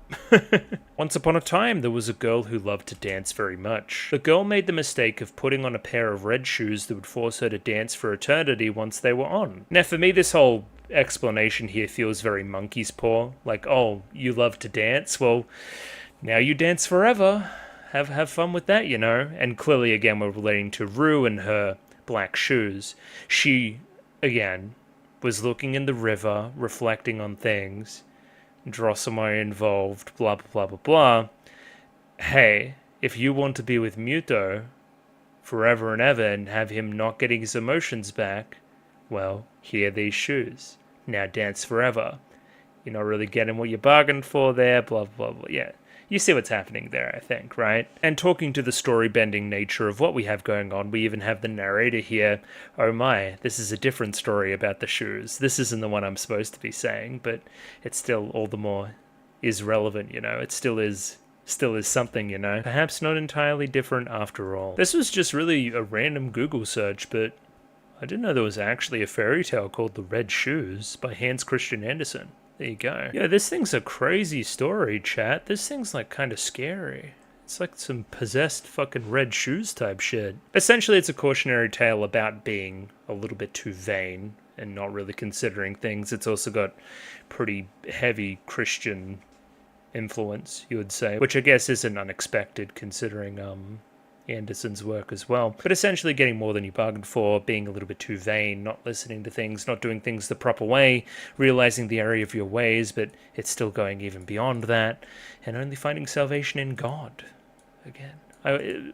Essentially, again, you're relating this Karen character to Rue, probably, right? Where again, it's like, hey, well, you want to dance, right? Here are these black shoes. But now, hey, you're going to want to stop this whole Princess Kreia thing at some point. We're not going to let you. We're going to bar you from doing that. We're going to keep you bound, you know? Like we see it even here, right after the opening, right? Rue is thinking about what she even did. She has, I guess, little bit more of a solid memory about what happened, but again, the previous night's stuff is becoming all the more clear. Like me almost losing control to this thing and donning these shoes and changing, right? And again, initially being something I wanted, getting more than I bargained for, an element of vanity to it as well, much like the red shoes story as well.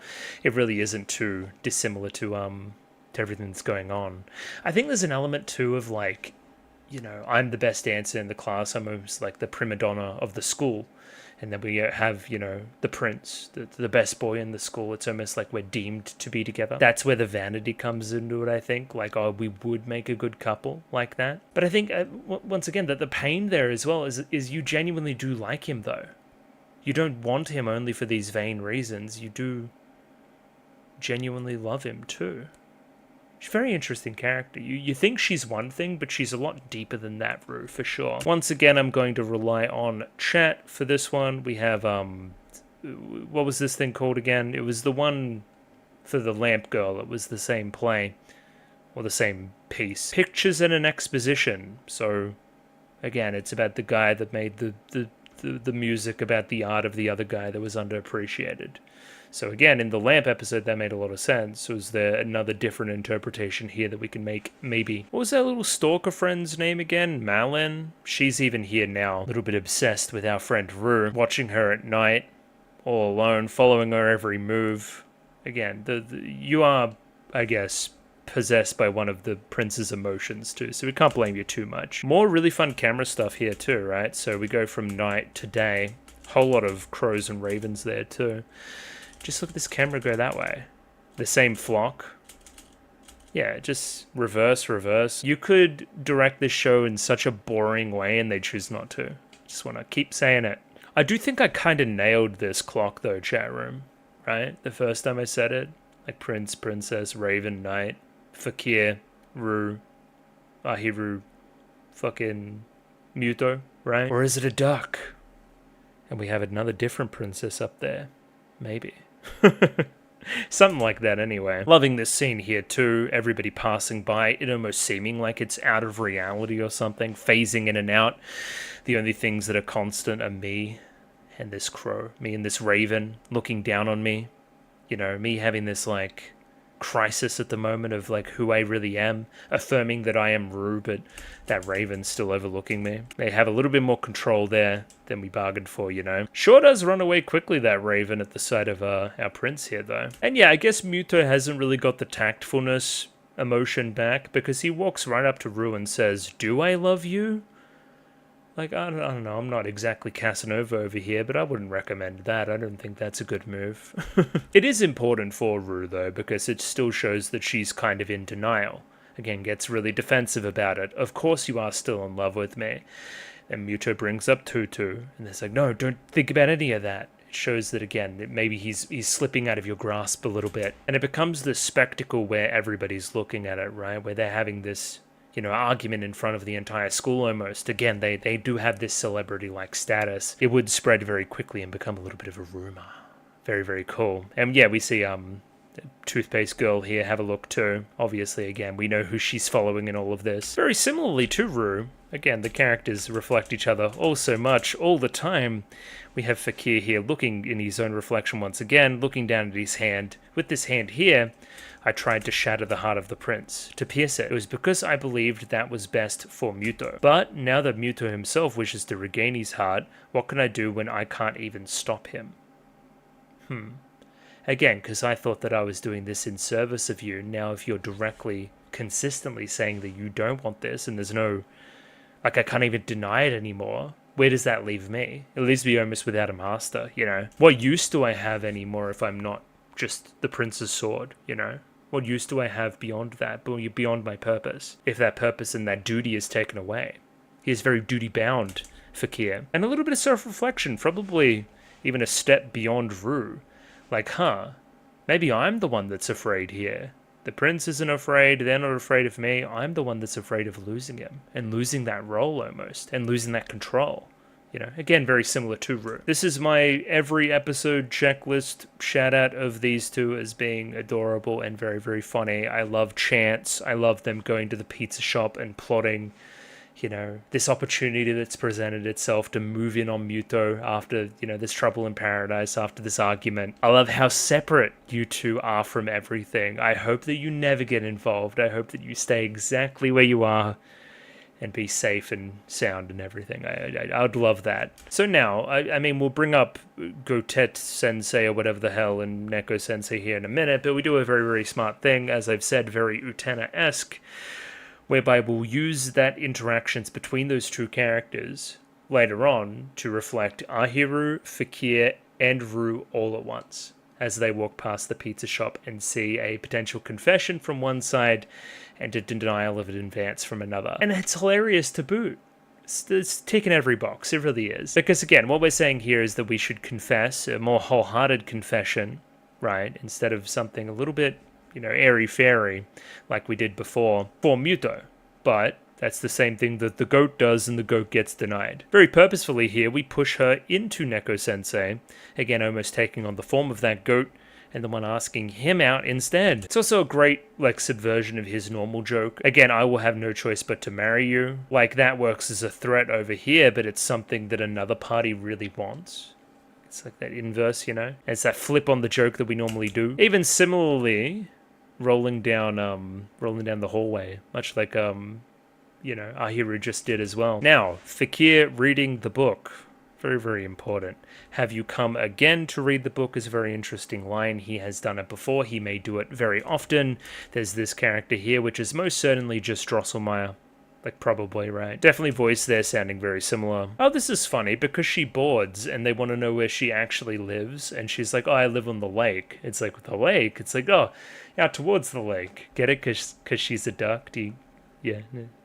I thought that was cute. I like that. Also, again, they're just kind of bouncing up and down. I think you could argue that it looks kind of trash, but okay, it's just keeping my eye interested more than anything. Like, I think that's more important, I guess. It enhances the scene. Neko-sensei is this character that I love to see on the back foot. I thought that he really shone in the episode with Polymoni as well. So, again, just these, like, figures that have power over him for whatever reason that can take him down a peg. I think he bounces off of them really well. Also, the legs here, man. Look at these legs, ready?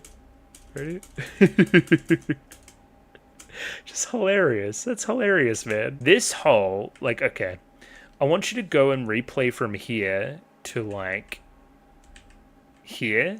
And, like, that is, like, some of the best comedic timing and, like, compounding of jokes that I've seen. So funny. Like the goat chasing after him, the faces on Pika and Lily, the chants again, the repetition of that, just brilliant comedy. Like, look at these two. Even her face is kind of funny too.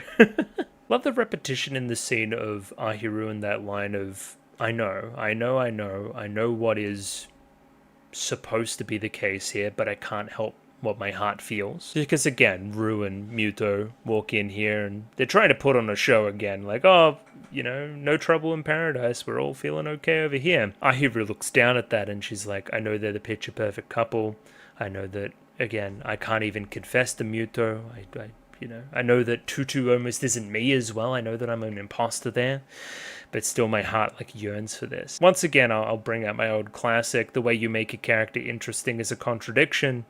Even despite me, you know, knowing one thing and knowing how I feel one way, I still want to do this other thing.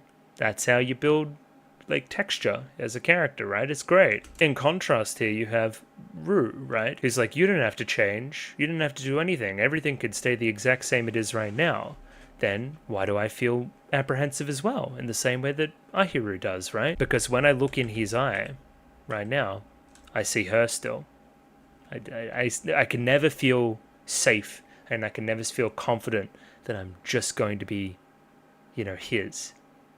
That I'm the only one that's going to matter to him, you know. I'd loved if we explored you a little bit more. I thought that, again, you're, like, viewing Ru right now and, like, following her and stuff. I thought that you could potentially give us some insight considering your obsession. I don't know. Again, maybe you come back later or something, but we didn't really get much of that, I didn't think. This episode is all about people, like, thinking about what their role in the story is and challenging it with what they're actually feeling, right? I think Edel, you know, unsurprisingly summarizes it very well here, where she's like, you know, those that follow their fate will be granted happiness. Those who defy their fate will be granted glory. As again, Fakir's like, well, no, the story makes sense up to now, right?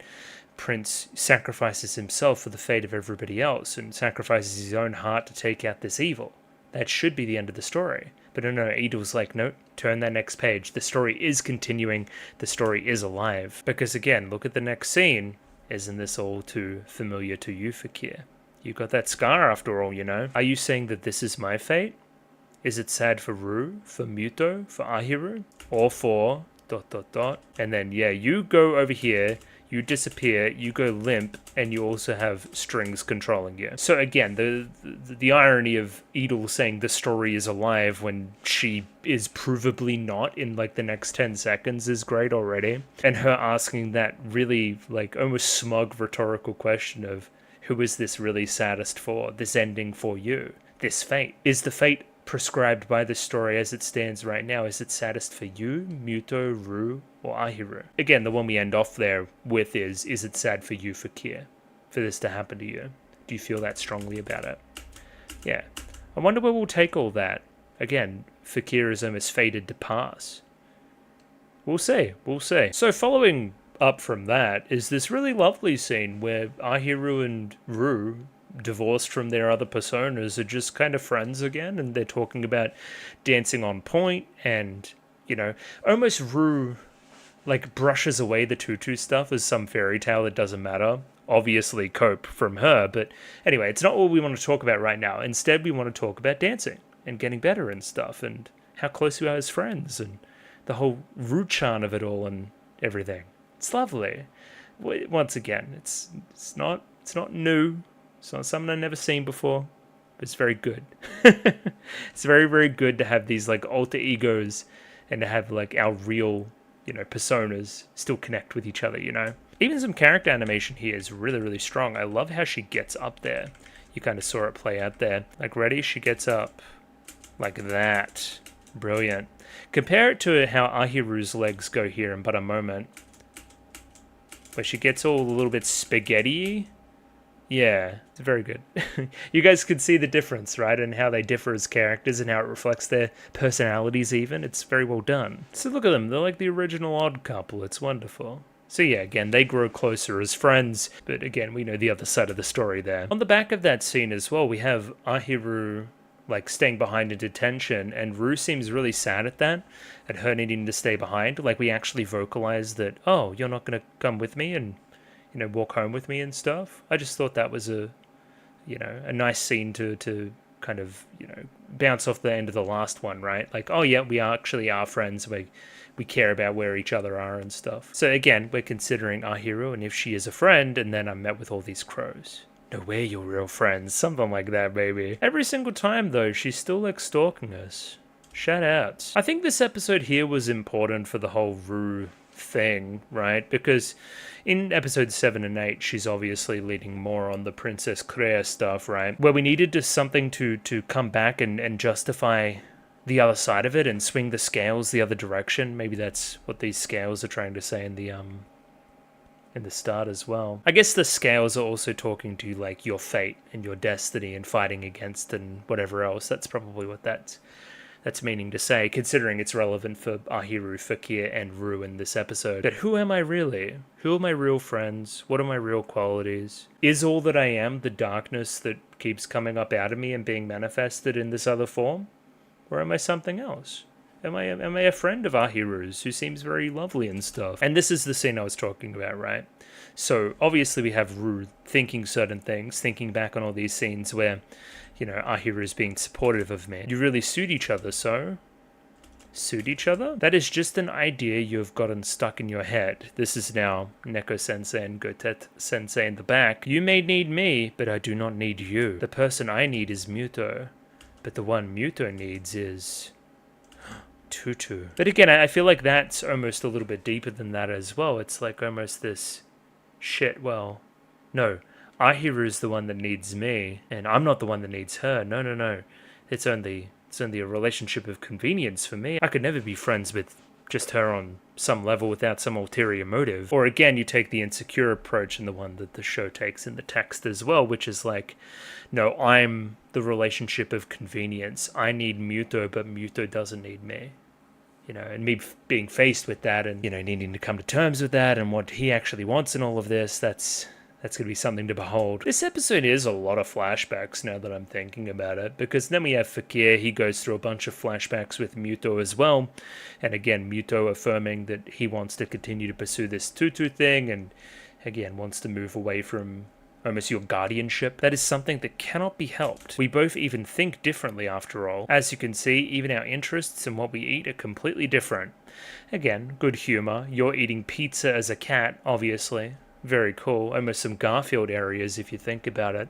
And you're just like a goat and you're like eating paper and like tin cans and whatever else like goats eat. Again, all of this is just to say that Fakir and Muto are on different pages now as well. You know, we have different needs, different interests. I want him to stay one way. He is now moving in a different direction. I'm over here eating paper. He wants to move on and eat pizza. Fair enough. That is why I do not want to marry you. I have no intentions of changing my will. This is the same as Muto when he's defying Fakir, right? And saying that I'm not going to change my mind. I want to keep going after Tutu and keep restoring my heart. Ending with a tearful goodbye between these two. But acceptance all the same. Potentially Fakir needs to take some lessons out of Gotet Sensei's book. Ahiru has noticed Malin's presence through this whole episode as well, and has now decided to, I guess, track her down after seeing her follow Rue so very much. Obviously, again, you're an artist, you're drawing her over and over again, in a lot of detail. Almost to the level of obsession. Look at all these different drawings we have of her. She's almost like me, obsessed with Rue. I do like Ahiru as well. There's something small there. Just sees the name Malin, right? And then goes, oh, Malin-chan. She just wants to be so close to everybody. She's so, like, innocent. I think that's a really endearing part of her personality as well. And again, Malin's whole thing is that, as of recently, she's been obsessed, right? Before, again, I used to like, you know, having Rue as a subject, but I used to be, you know, interested in all other kinds of art as well. But now, something's changed. Potentially, again, that heart shard being involved there. This is where Rue is now haunted almost by Drosselmeyer, as she considers Tutu and almost her inevitability in her relationship with Muto. And again, if he continues to go down that line, where does it leave me? It's like, well, what are you going to do about it? That's what Drosselmeyer is saying now, you know? This is the first time we, like, literally say the phrase Black Swan as well, so... Again, you guys know. You guys know what that means. Polar opposite of, again, all that swan imagery we've had with Tutu, obviously, too. Like, the hair, too. Yeah. Are you going to take control of the narrative? Are you going to be the main character here, Princess Claire? Or are you going to leave that to Tutu? Again, becoming clearer and clearer to me that all that Drosselmeyer is trying to do is just pit Claire and Tutu against each other to make conflict for a story to happen. And also off to the side, still trying to, like, you know, ignite the fire in Fakir as well and get him to fight too. So, like, what's Drosselmeyer's endgame? Keep that story going till it reaches a logical ending so I could be free. Something like that anyway. Either way, we're dancing with Marlon. We're going to take, again, this feeling out of your heart, this Muto heart shard, and you'll be able to draw the things you love again. You'll finally be able to go back to being your old self. And again, this is all in tandem with the scene with Rue, right? I want to remain the same, never changing. As we have Marlon over here. See, this is very interesting, right? We have this character who is obsessed with Rue, right? And Princess Tutu is actively taking that away. It's the same thing that she's doing with Muto, right? Like, hey, I want to remain the same, never changing, while Muto's changing, while Marlon's changing. These characters that were obsessed with you for a time, that's now all going to stop. And how are you going to deal with that? I don't think you are. I think you're going to continue to go down this Princess Claire line, you know? Fascinating. This is where the shoes come into it almost as well, right? Like, hey, I don these black shoes and the transformation happens and all the feathers come up and it's all very elaborate and stuff. Like, no, I would rather be dancing forever. But we must remember that is vanity. That is the wrong idea in the Hans Christian Andersen story, right? You can't do the same thing forever and ever and ever with nothing changing. It's the same thing with, oh my god, it's so dense, because it's the same thing with Marlon, right? Even though she likes having Rue as a subject every now and again, she's been cursed with this obsession, right? Through this episode. And it's almost causing her, like, pain. It's the same as the red shoes, damn it. And that's the same thing that's happening to you now. You're continuing to fall for it. You know, I want things to stay the same, never changing. Princess Tutu will change Muto. That means I must don the shoes. The shoes of never changing. Those red shoes, those black shoes. And change things, tilt the scales in my favor once again. Some of the transformation effects here, I just don't know how else to describe them, but very 2000s-y. I just think it's another really endearing quality of the production. Same thing with the really pixely, like, effects when Fakir kind of slashed at the crow the previous episode, or the raven, I guess. I thought it had a really cool effect too. It's just, I don't know how they do it, but it's really, really fun. And again, does this look like the face of somebody that's having a good time continuing to dance in the shoes? Probably not. Does it, like, put on makeup for her as well? That's a pretty cool and handy transformation. Yo. Oh, the emotion here is devotion, not obsession. But I mean, they're kind of very similar. Sure. Specifically, again, Claire flying in here, not letting devotion go back to Muto. Because, again, he's already shown signs of devotion to Tutu. If this was to go to him as well, who knows what might happen. He might forget about me entirely. Claire's fighting style is really fun too. We're obviously throwing in a lot of that ballet dancer flair in there. Intricate leg movements. A lot of twirls and whatnot. It's very fun. And yeah, Nana Mizuki's performance too, man. Like, she's no slouch. She's selling this role. It's overdramatic. There's not a lot of subtlety to it, but it's good. It's a good performance for sure. And yeah, I mean, not much left in the episode now, so let's go back just a touch. Cool. So you've got this emotion all locked up, and you've got Tutu on the ropes, essentially. But again, in a previous scene, we saw kind of Muto drawn over here by a lot of crows. He's just like, what's going on over there? And then kind of walks in. So he walks in, right? And then he looks at Tutu with like, oh, thank goodness I found you. Oh, that's like a really positive feeling towards Tutu, you know? And then looks over to Claire, not even Princess Claire, just Claire, with like disapproval. or like fear or trepidation or anything, right? To which you then look at him, why? Why do you look at me that way? Which almost takes her ability away and causes this to like fade out of existence. Fascinating. So I guess what I saw in front of me was almost that same inevitability. Was like, okay, well, he's still clearly head over heels for Tutu. He doesn't like me, even in this form. Like, contrasted with last episode when she was all over him and moving him around like a doll and putting him in all these positions and stuff.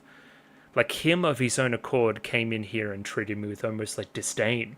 And that causes so much of my confidence and everything to like wither away. Again, it's this sign that things do change. It's this sign that these shoes like won't be like a good thing forever. At some point I will want to stop dancing. Just, yeah, it's fascinating that she comes in here very quickly with so much bravado and then it's instantly shattered upon a simple look from Muto. So one thing I do like here is that Tutu does go over and see if Claire's okay before, again, Claire pushes her away. Just this nice, I guess, little bit of compassion and care there, even if, again, it must feel a little bit insulting from Claire's perspective. But again, this whole thing is just Claire feeling inadequate again, right? I'm like the manifestation of like these negative feelings of Rue almost, and once again they're proven correct. Like her deepest insecurities have come true here in a way. And again, I'm not needed. I'm now a bystander to this relationship. I'm not the woman next to him. I'm just an audience member. I'm no longer the star, you know? And again, this 2-episode chunk has really been about Rue grappling with this Claire alter ego. And again, we get the two sides of the audio here. We hear Claire's voice. Again, Nana Mizuki puts on a little bit of a different thing going on there. And obviously Rue's voice too. So they're playing in tandem and they like unite by the very end. Claire becomes Rue almost, you know. Like she comes to understand that both sides here are parts of her. Fakir jumping in here too, obviously following the crows. This is almost where she like internalizes a lot of that villain stuff too. Like, okay, here comes the warrior to come and fight me. Oh, I've become like the Raven. I've become this villainous presence. I'm almost become an antagonist to Muto, even though again he's my beloved, because it's the only way that I can see that like sets him free. And again, the shattered glass, this reflection, this like moment where like it's all falling apart for Rue, and she makes a, you know, pretty rash decision to go down a darker path, you know. As I remember now, I am the Crow. The Crow taking control a little bit more here than Rue, or again, both coming one in the same, you know? And I am the true prima donna, Princess Claire. She's so cool. And I can take whatever by force whenever I need to.